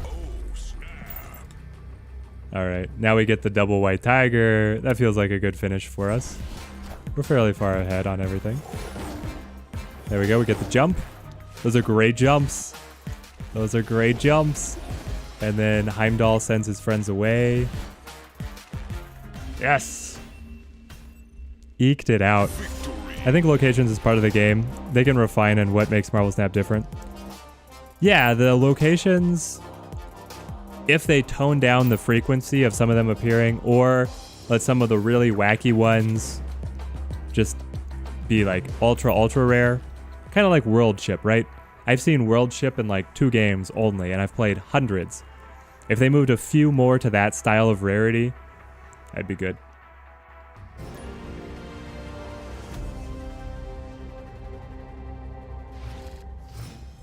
Oh, I love it. Wong, White Tiger, Green Goblin before... Well, District X. I got a Scorpion. I got a normal card that I like to run in this deck. Amazing. Speaking of really high variance locations, they have a Hawkeye. World Ship is the one that plays both decks for you. World Ship is the one that destroys all locations except it. Imagine tournament final round ego pop out. Yes, and then we just watch the deck's random pilot. And it's like, that's it. Here's your trophy. Ego has given it to you. It'd be hilarious. All right. So here's the question, guys. I think playing Green Goblin here to cut off their super flow is worth it. Even though I could set up Wong a turn early. I don't want them getting super flow. Ego's the random pilot. World Ship destroys the other 2 locations, so you're only playing to the 1, which is crazy. Hang on. Quinjet should just discount everything for us, right? Right, guys? Let's play Wong here. Quinjet here.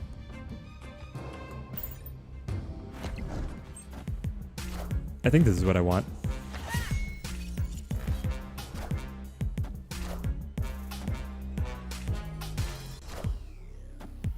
Does it? Yes!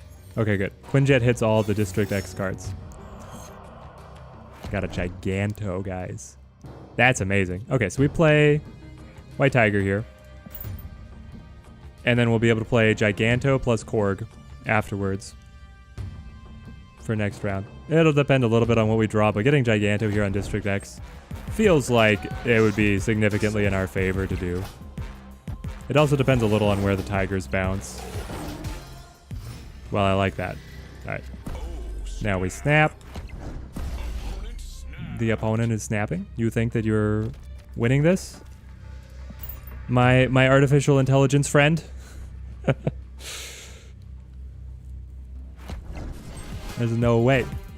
Oh, Magneto? He pulls Wong out? Okay, that's okay. Giganto doesn't need Wong. There it is. Beautiful. Discard with all the pool 3 cards seems really strong as a deck archetype. Oh, I agree. I agree, Unique. And that's why I think Hell Cow is going to get nerfed. We got it, guys. Plus 200. Infinite rank 200 achieved. But yeah, I have Hell Cow as my #1 card getting like the biggest nerf in the next season. All right, we're going to play a little more. I'm going to take a quick break. Bounce back here in like 10 to 30 seconds. And I feel like hitting rank 200. We'll let this just simmer. And I'll be right back.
All right, let's get back into it. What do you guys want to see us play? What should we play? I have, you know what? Let's celebrate the 200 and probably lose a couple ranks by playing this guy. Where's my deck list? Update it. Have you guys seen the full leaning into Omega Red archetype? Where are you?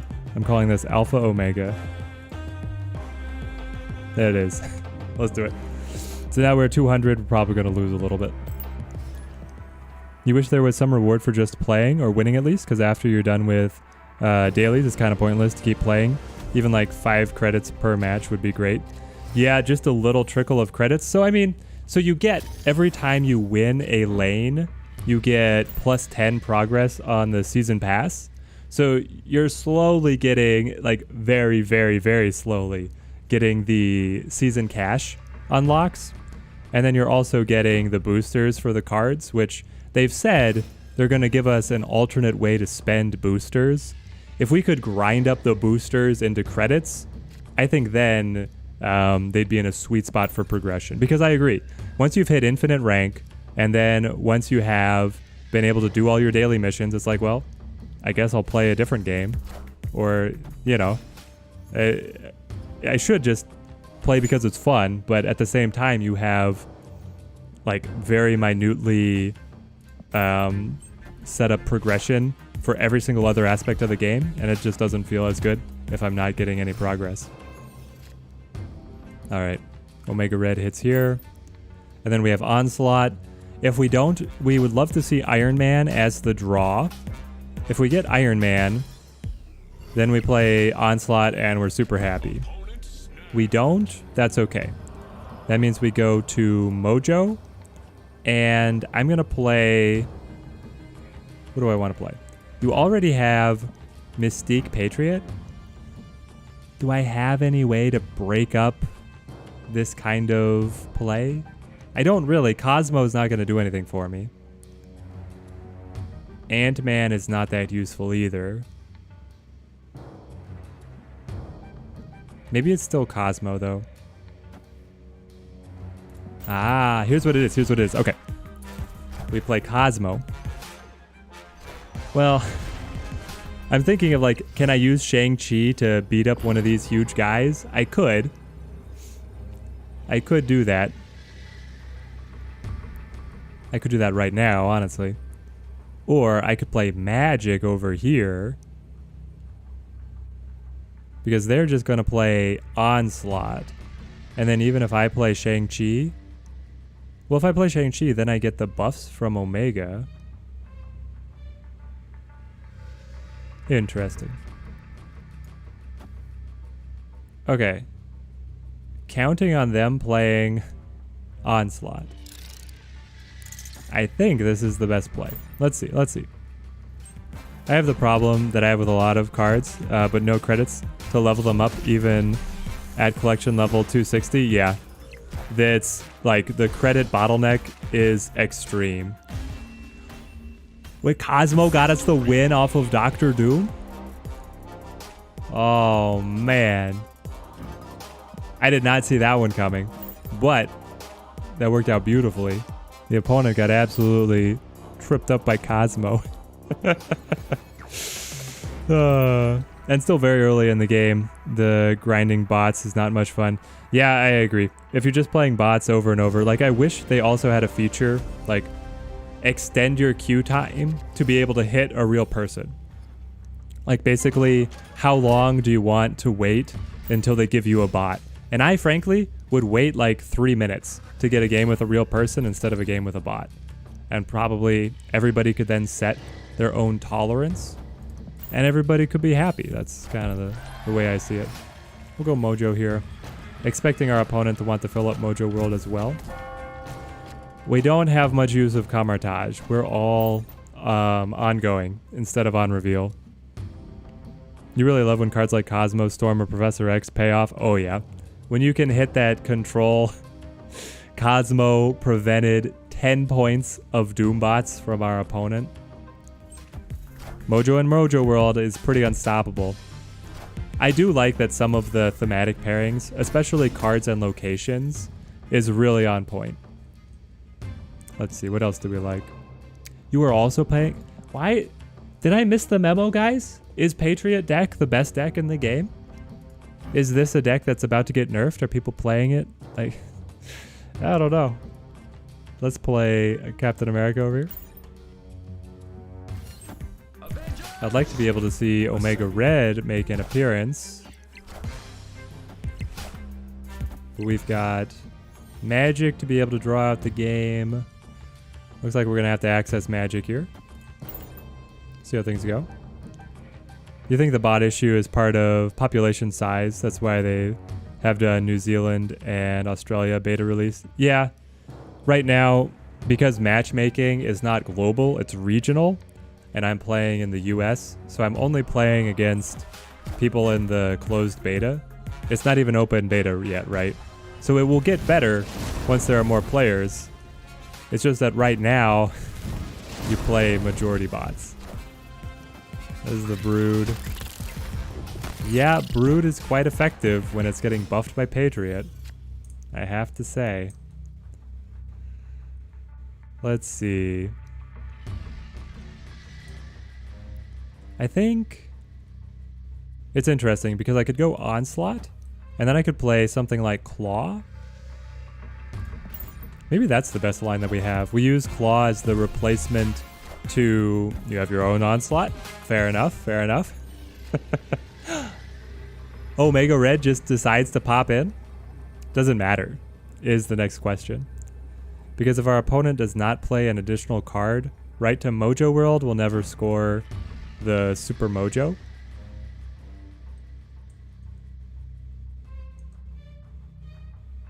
Do we think that our opponent is going to play here? Oh, man. Also, unfortunately, none of them are high enough to be tagged by Shang-Chi. I think I just play Claw plus Ant-Man. That one's tight. That one's tight. They get Wasp. They get Thing. They do fill up Mojo World. Yeah, maybe Omega Red would have been better. Well, would I have been at plus 10? I would, because Omega Red is 1 point larger than Claw. Oh, but then the Mysterio would have taken me down. Okay. Well, we made the most efficient plays in that final decision. It's still lost, but it was technically better to play Claw than Omega Red.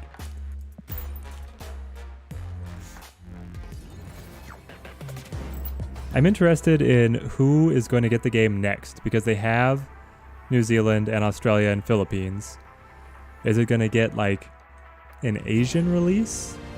Or is it going to be open beta in the US next? Also, are there loot boxes legal in Europe? Because I know Europe has a lot of different regulations and like much stricter loot box regulations. So I don't know if they can even release in Europe until they change things. You love that because short matches, losses rarely feel bad. The game is really fun. Yeah, you can just go next, snap into the next one. If you saw, you know, give your opponent credit, they had a clever play. They only really feel bad if like you got really invested and snapped and the whole 9 yards there. Let's play Mr. Fantastic. We'll go Fantastic, Omega Red, Onslaught. My opponent, you've played Lizard? Okay, so you are at 18. That's going to be -3 once I fill up to debuff the Lizard, which is then going to take it down to 15. I will have another 5, 11, plus 6, 17, 18, 19, 20. It will not be the plus 10.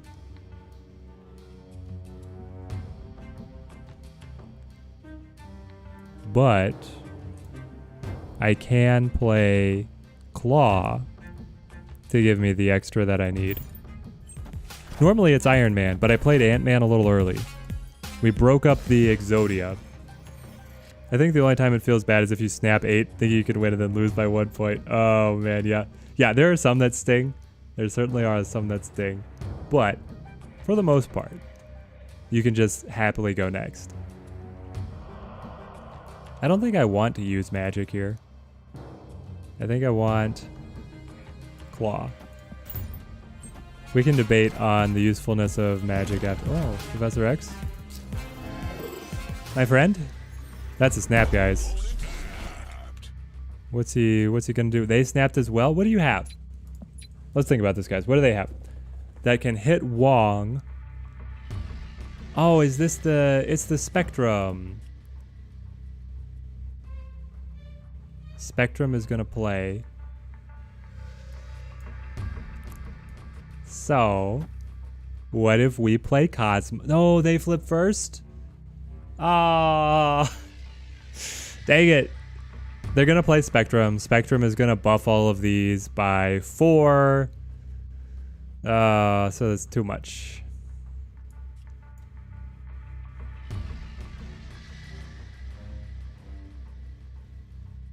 Because that even beats Iron Man, right? It's an extra 16 for them. We would be at 16. But then I lose in Murder World. Okay, it's very close, but we lose. Even if I play Iron Man. The thing is, what if I play Magic? And we just drag things out a little more. How do I know who flips first? Your nameplate is, let's see, let's go up to the snap. The nameplate glows when you flip first. You flip first if you have a higher margin of victory summed across all the locations. So my opponent has more power played out, so they get to flip first. And they're going to flip first this turn as well. And that's also how they calculate ties.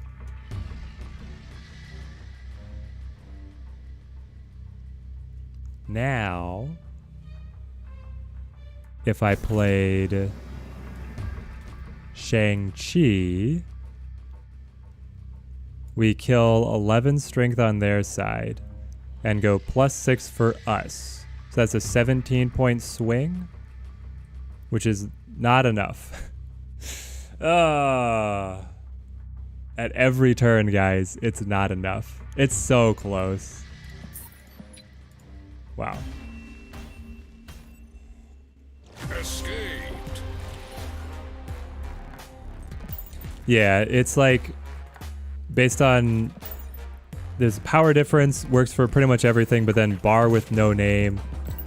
I think they actually have it worked out so that with bar with no name is involved, it's just how close you are to winning. So potentially negative power at bar with no name is considered positively for figuring out who wins a tie or who will reveal their cards first. Okay, this is a rematch against somebody that we played recently, but I've forgotten what deck they're playing. We'll play Ebony Maw.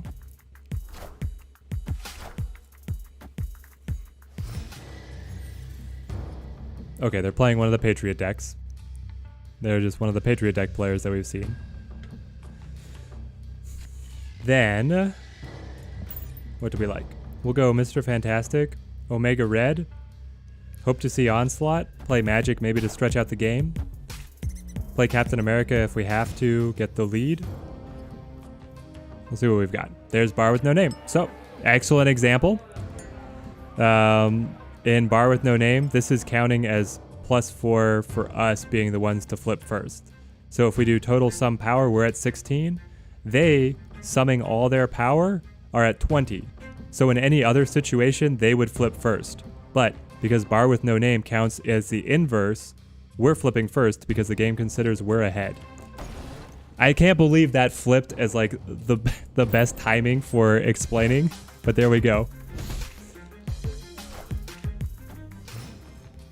That was literally the only situation where that nuance matters, but that shows that the game is thinking about it.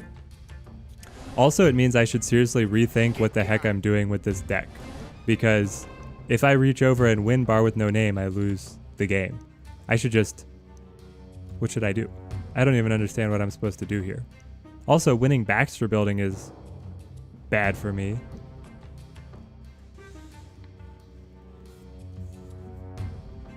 Maybe we still have to build it because of Ebony Maw locking us in?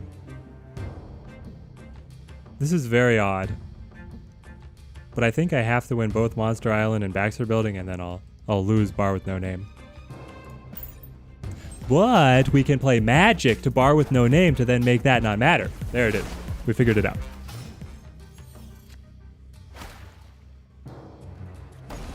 I think we just come in with Magic right like so. Yeah, the opponent thinks he has the advantage because he's seeing how bar with no name is screwing with me. Why are you playing Wave? You have all the... Unless you play Onslaught early? Like, what is this going to be, Hulk? Okay. We called it. They have Hulk. That's fine. We have Onslaught.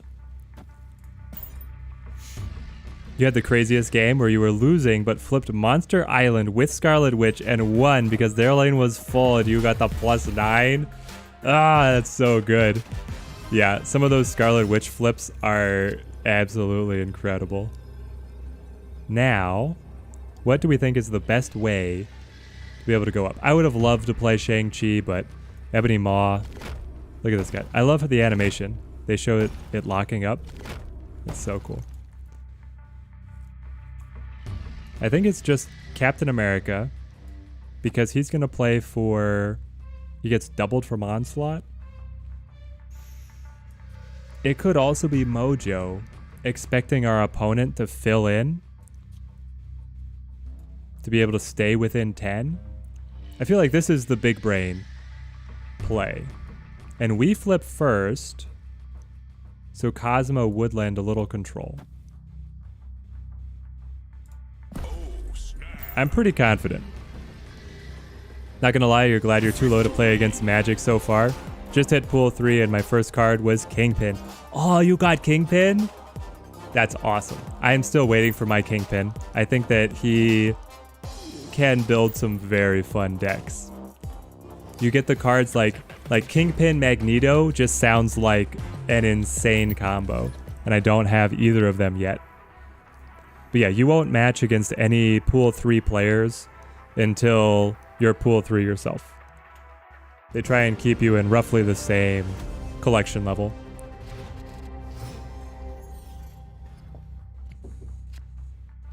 All right. Elysium gonna make everything cheap for us. You wonder if you can trap someone with Kingpin and Cloak or something? Ah, Kingpin Cloak could be a good one too. You can go Kingpin Juggernaut. Kingpin Magneto is probably the most obvious one. But yeah, it's absolute death to absolute death to any what am I saying? Any movement deck, any Heimdall deck is going to immediately get shut down.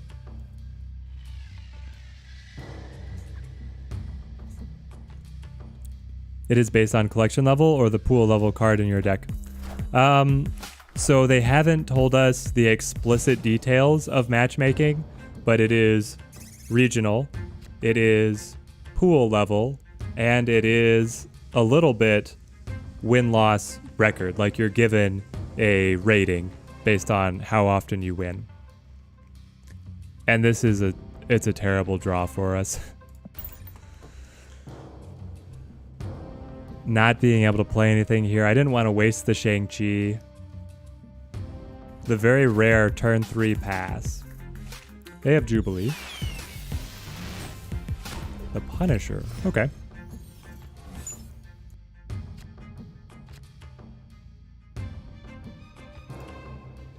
Ooh, a free Ant-Man. I don't mind if I do. Let's see. I don't know. We don't have very many great options, but I probably play Iron Man over here. And then something like Ant-Man over here.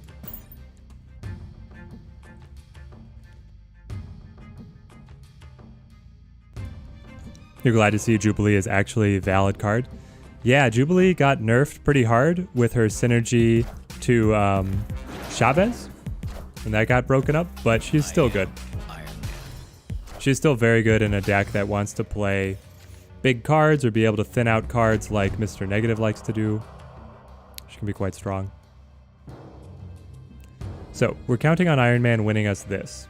Then the rest of our play revolves around getting Claw to get some bonus, and then Onslaught to be able to get double bonus from Ant-Man and double bonus from Claw, and then put something over here to make sure that we stay ahead.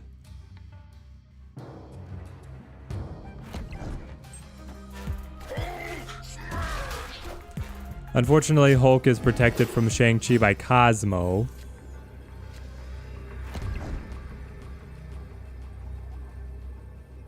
But we can just play Magic here to extend the game. And then play our Captain America, which should be enough. I'm getting +6, and then that doubles to plus 12. Yeah, it's just enough. Okay, it's getting tight. I mean, she's not the strongest, but at least playable. Also, as a 90 kid who grew up on X-Men cartoon, just happy to see her get some appreciation. Yep, exactly. I think that her effect is really good. And yeah, the obviously incredibly deep comic book love from the devs to all the characters is also very fun to see. So we've got Onslaught for +6, that takes us to 12. Ant-Man is actually going to be doubled because of Onslaught. We snap and we feel great. So I'm curious, Simon, do you think the 90s X-Men cartoon holds up? Like, if I went back to watch it now, would I enjoy it? Because I certainly have some holes in my 90s cartoons. And I'm loving the game here and all the characters, but I don't know if it's one of those, like, I tried going back and watching some of the Teenage Mutant Ninja Turtles, like the old cartoons, and I was like, I remembered this as much better as a kid, and now it's just not, I can't sit through it. I love the alternative art for all the cards. Artwork is amazing, just wish the animations on the cards was a bit more exciting. Yeah, I wish that they had, like, I don't know, an idle animation. Like they had one thing that they would like do and then just kind of sit and float for a little bit, and then they do like their one thing. Like, I don't know, Iron Man could pop his visor open and down or something. Cosmo could eat a little treat that floats by. Who knows? Possibilities are limitless. The movement's not really movement. I agree. The animated cards, some of them look great, but then most of them are completely unnoticeable. Let's play Ant-Man. Honestly, what about also Cosmo? I feel like winning Asgard to be able to draw into our really good suite of combo pieces is very important for this deck. And Cosmo shutting down Swordmaster feels amazing. Let's see. We could do a cheeky claw here. I kind of like it. Let's play it. We get claw. That is going to buff Dream Dimension. Ooh, Gambit. What are you going to kill? And you even hit Swarm. You kill my Mojo. Alright. Well, they get the draw. So they defeated us there. Gambit, too strong, turns out, guys. Gambit, very good. Let's play Iron Man. Iron Man on center. He's living on just the power provided by Claw, which puts him up to 10 strength at that location.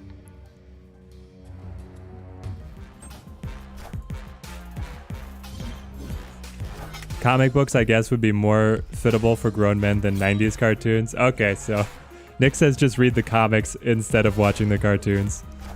This game also makes me miss the Diablo-like game. Marvel Heroes that shut down a few years ago was a lot of fun. You know, I don't think I ever got on that one. Ah, we have hit Omega Red. That's fantastic. So we'll play Magic and then Mr. Fantastic here. And then that leaves us for the next turn, Omega Red. Ooh, big Apocalypse. And they cut up the Ghost. They had even more? You were willing to kill Ghost Rider? Wow. Okay. So how do we scrape this one out? If I play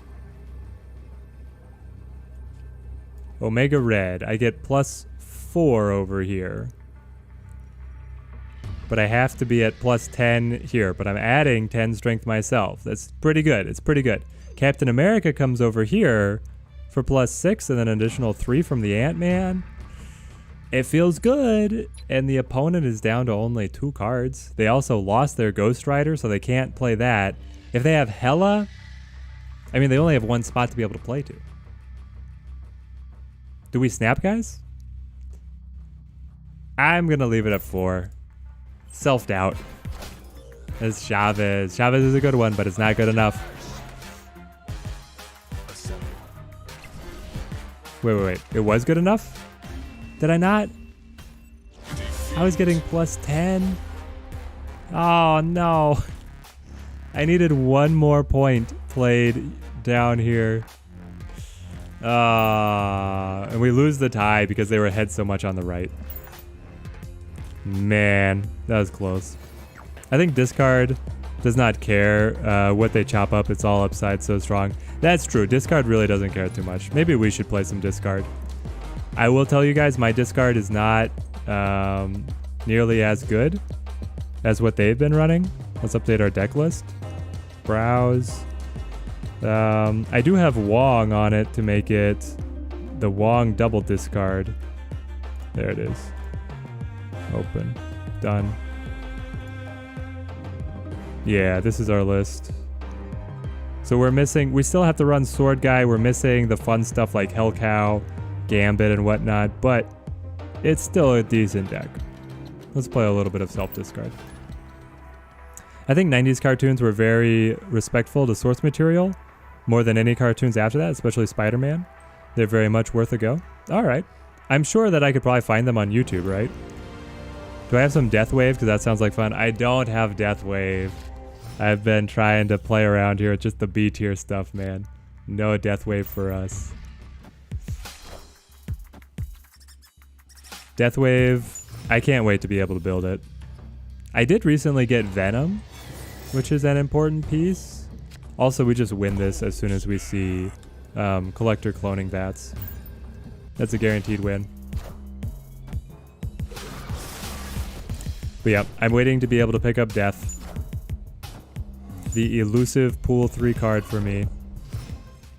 I really wish that they had a way that you could draft specific cards into your arsenal.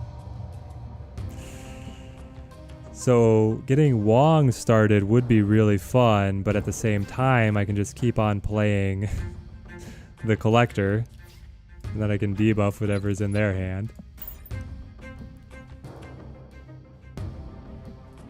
This third Collector we probably play to Space Throne to be our biggest piece on the Space Throne. I don't know, they played a Squirrel over there, so we're not really at threat of losing to the Squirrel. Hela looks like the nuts. Oh man, Hela also looks incredible. We'll go Collector here. And then, do I want to play Morbius? I don't know, I haven't drawn any of my cards that actually cause discards. At the same time, I want to play something to clone it. Maybe it's a pause and we lay down Wong. Let's play like so. And Magneto, yes. Magneto, especially comboed with Kingpin. Magneto looks very fun. There's a couple other things that use Magneto very well, because he's just this big old body. Any of the decks that like delivering the cards, I mean, Hela Magneto as a combo is actually quite popular. You discard Magneto, you play him for free with Hela, and you're just spamming the board with all these incredible cards. Let's play Collector Morbius. I would like to be able to play Lady Sif as well. I guess let's play like so. Now every card we play to Cloning Vats is going to give us +6 because it buffs 3 collectors consecutively.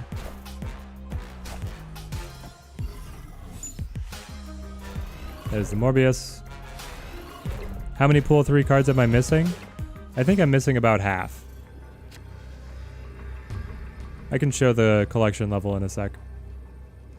So we play Lady Sif, Blade. And then I probably just play Morbius and snap. Oh, I've already snapped. All right, there it is. Lay into them. And I have to hope that these guys hit Swarm. Collector collecting collectors. Yeah. At the point where you have the multiple collectors all going at once and they're like, and you're added to my collection. I just imagine like the feedback loop echo on a Skype call and it's just infinitely stacking each other. It's very powerful, okay, guys? This was admittedly an excellent draw of location for us, but this deck is so much fun. We might be here a little bit.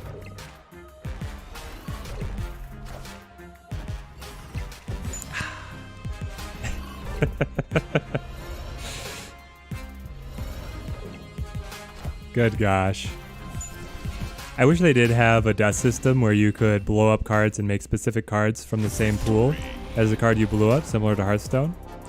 I agree. The thing is... Oh, great. We got the bot attack.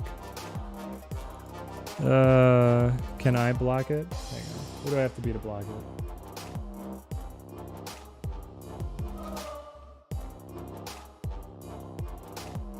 Nope. Okay, we're gonna have to make somebody a mod to fight the bot for me.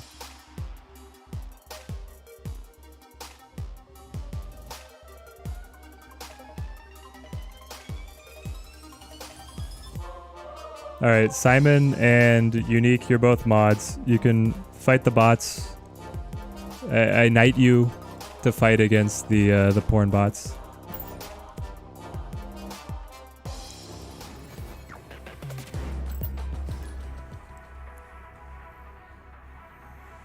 Not gonna lie, I wish you could speed up and skip animation option. That would be nice, especially with some of the combos set up. Like, people are trying to break the game, but there's still situations where they need to optimize it. Like, it's fun to see them, but I also wish there was a little button in the corner that's like, accelerate to next turn. Alright, we don't want to use Blade immediately. We play Scorpion. Yes, we have Blade Swordmaster. We have Swarm in hand, which is great to be able to target. Sakar, no! What are you gonna hit? Hit Swarm. No, you hit Blade.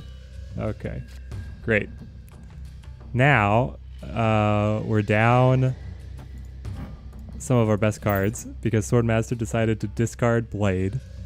All we have is Lady Sif. And we don't have Lady Sif in hand, and we don't have Wong. It's gonna get interesting, guys.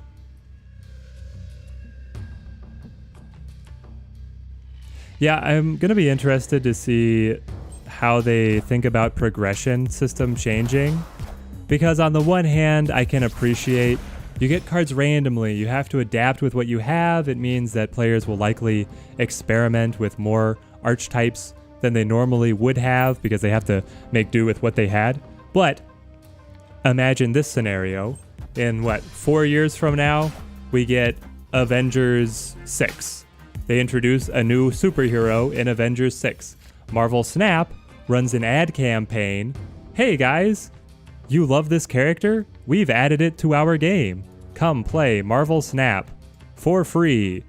New players like, oh, I would love to play Marvel Snap. They click on it. Then they realize they have to collect through random pools of cards for 2 years until they're able to catch up to the point of having a chance at the new character. Like, that's never going to fly. They're going to have to come up with a new system. You wish you had all the cards for your budget collector deck, but missing the Wakanda Girls and the Collector. Well, you will be able to get them soon enough, my friend. Soon enough they shall be yours. I think we just pass, actually. We filled up Strange Academy to be able to get into Overflow Sanctum Sanctorum. Oh, I should have played Swarm. So these cards would guarantee Sanctum Sanctorum. Ah, well. We'll be fine. It'll be fine. We're playing against the exact same deck on my opponent's side. But yeah, you'll be able to get the Collector soon enough. And then, honestly, the Wakanda Girls, playing with Nakia is pretty important, but she might get nerfed in the coming balance patch anyway.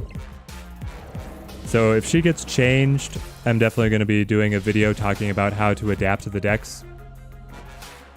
Oh, they got a monster. And Hell Cow. So they're just they're just better than me in every way. I can play Apocalypse and then 2 Swarm. Pretty sure the opponent wins out of that draw. I should have played the Swarms here, and then it would have guaranteed the monster going over, and then would have been a lot better. All right, we've learned our lesson. You think the most popular suggestion right now is to have all the mystery cards be a choice of 3? Yes, I think that drafting would be nice. It would give you a little bit more control. It would help you build complete archetypes so that you have actually functioning decks rather than pieces of a number of things that don't work nearly as well without the rest of the synergy. So I agree, Simon. If they let you draft when you get a new card, I think that would be a very fun system. It would also, from the me as the content creator's perspective, it would boost engagement with the game because everybody would be like, hey guys, on the Discord, here's my set of 3 cards. What should I pick? And everybody will be talking about like what the best card is to draft in the given situation. And it's a fun idea. So this is the rematch up against our opponent from last game, who smacked us, admittedly because we misplayed a little bit. We'll play Morbius. Do I want to play Wolverine? Honestly, we have the energy. We'll play Wolverine. Then we'll set up Wong, and we're going to really hope to draw Collector, because we are primed to be able to slaughter Swarm and send Collector to the moon. Sokovia. No, my Lady Sif. Why couldn't you have discarded Swarm? Oh, no. If they discarded Swarm, it would have actually helped us. Instead, we lose Lady Sif. Okay. Ah, Swordmaster. Glad to see you've decided to join the fun. I'm going to snap. I feel pretty good about this, because we get to debuff his hand twice. He only has 2 cards, but if he's holding Swarm or Apocalypse, it's going to get hit. There we go. And again. And then Swordmaster is going to slaughter Swarm. We're going to have a huge spam of cards ready to go. Poor Black Cat, literally always just getting discarded. Well, hey, Simon. When you have, when you finally get Hela can bring the Black Cat back. I got lucky. I pulled both Wong and Scorpion. You have both of them, like, back to back? That's so good. Wong and Scorpion are fantastic cards. Prime cards. And so now we just let the Swarm hit the board.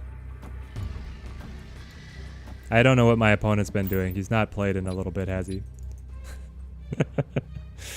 I guess Sokovia messed him up as well.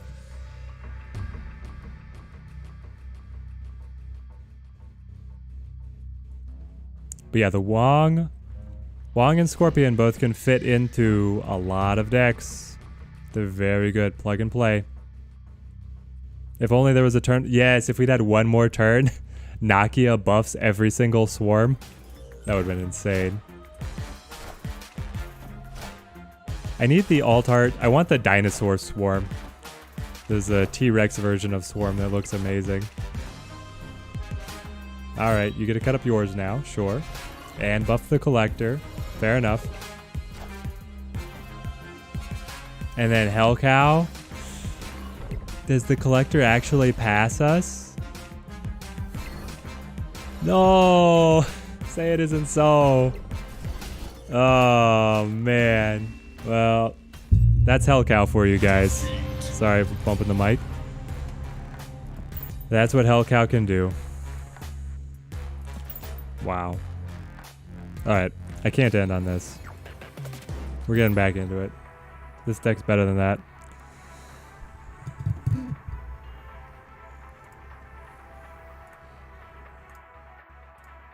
In we go.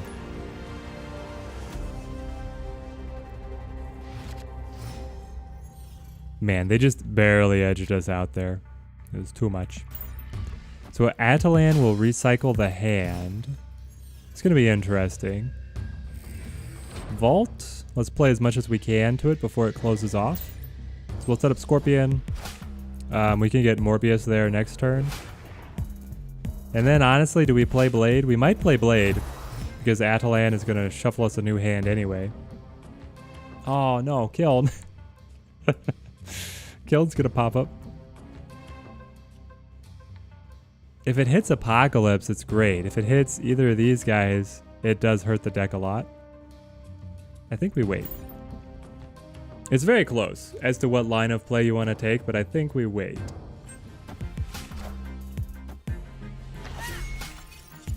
They have Okoye. They play their Nightcrawler. We play our Morbius. Alright. Let me have Wong. Ask and ye shall receive. So we play Wong. And then we have Nakia to double buff everything. We're going to have 7 Strength Swarm. Because we can play Nakia Blade on next turn. Okay, this is great. This is great.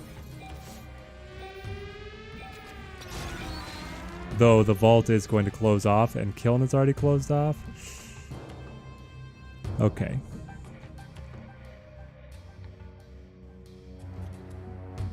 It's tough, but I think it's actually...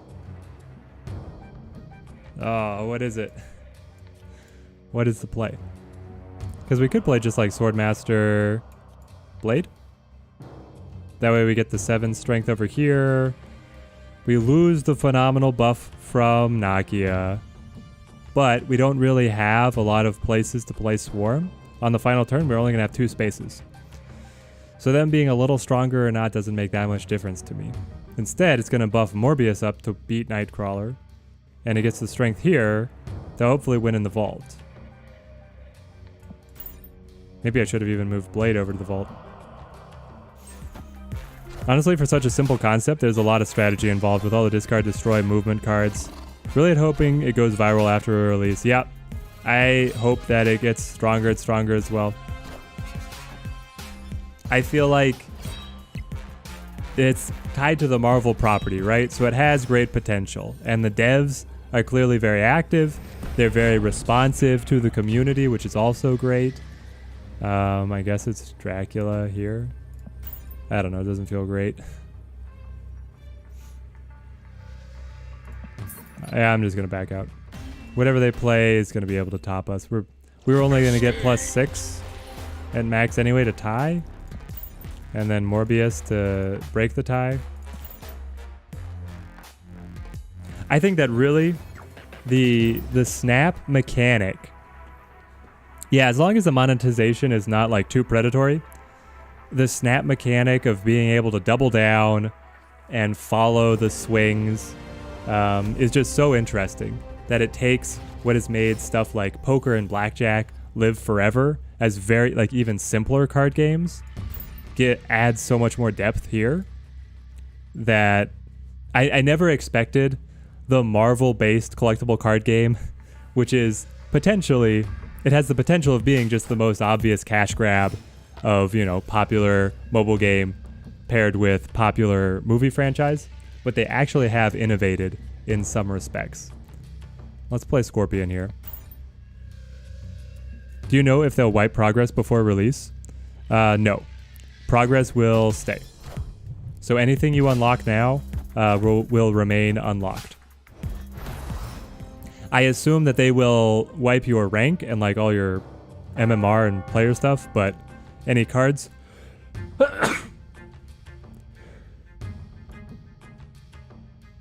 Apologies. I probably looked bizarre there. Any cards that you have collected will remain in your collection. Avengers! Assemble.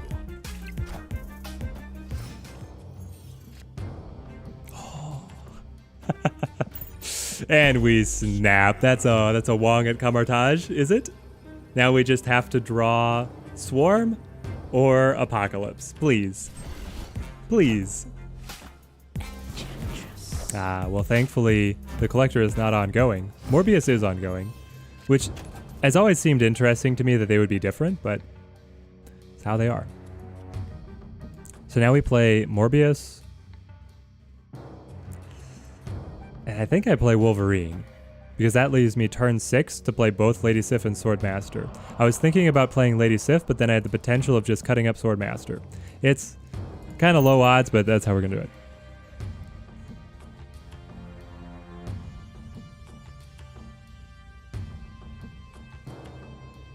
But yeah, one of the reasons that I've been kind of pushing like all the content for the game and then just playing, I've been playing a lot personally, is because I want to be ready for full release and like open beta to really be ready to have top tier content out, and also the collection, quote unquote, head start to be able to show off what is possible in the game.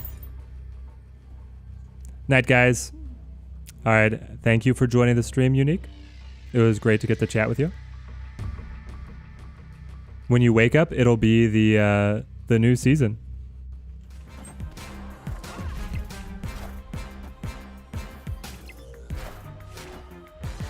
All right. So, Wong plus Lady Sif and Swordmaster. We're going to get 8 discards here. So we're going to be here for a bit. Thank you, Unique. Have a good one. Is Morbius actually going to pass the 12 strength? I think he is. He's going to get up to 16. Yep. Oh, it's so good. So this is still Lady Sif. We have not yet hit Swordmaster. We have 4 Swarm in hand. Here comes Swordmaster. Yep. And again. Am I going to keep doing tier by cost videos? My plan is yes.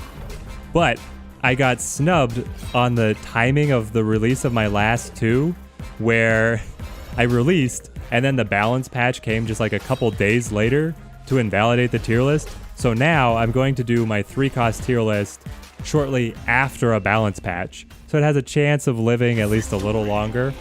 But I do still want to go through all of them and get to talk about some of the data mined, like leaked cards in Theorycraft before they come out.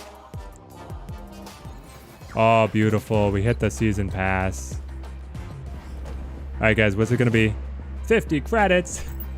At least it's not boosters. At least it's not boosters. All right. Rank 200. We did it, guys. Rank 200 infinite. 3 out of 10 to be able to go over. Let's see, what were we able to play today? We started out playing Mr. Negative, and then we modified it to be like a Mr. Negative on reveal with Wong. That was quite fun. And then we played our Collecting Victory deck, which I've modified with Sarah and Quinjet. So we're getting 2 discount cards to be able to play all these high cost cards. Very cheap. Then we played, what did we go to? We played some Movement. Honestly, did not go well at all for Movement. It was a bad day. I thought I was going to be able to cross 200 with the Movement deck. And then we stepped over for a little bit of fun with the Alpha Omega deck, which did better than I thought it was going to. And then we ended things out with the ever consistent self-discard. I think this is where we are going to call the stream for today. I've been live for 3 hours now. So it's been awesome. We accomplished exactly what we wanted to do. We played all our favorite decks before the balance changes. We reached rank 200. Stay tuned to the channel. We're going to be climbing immediately with the new season to be able to hit infinite. We're going to be releasing coverage of any of the balance changes, how to adapt your decks based on the balance changes. So subscribe to the channel if you want to be able to see when those decks come out. Thank you for the stream and always for providing quality content. Thank you, Simon, for showing up. You're a mod now. Hope to see you in future streams. It's been awesome hanging out with all you guys.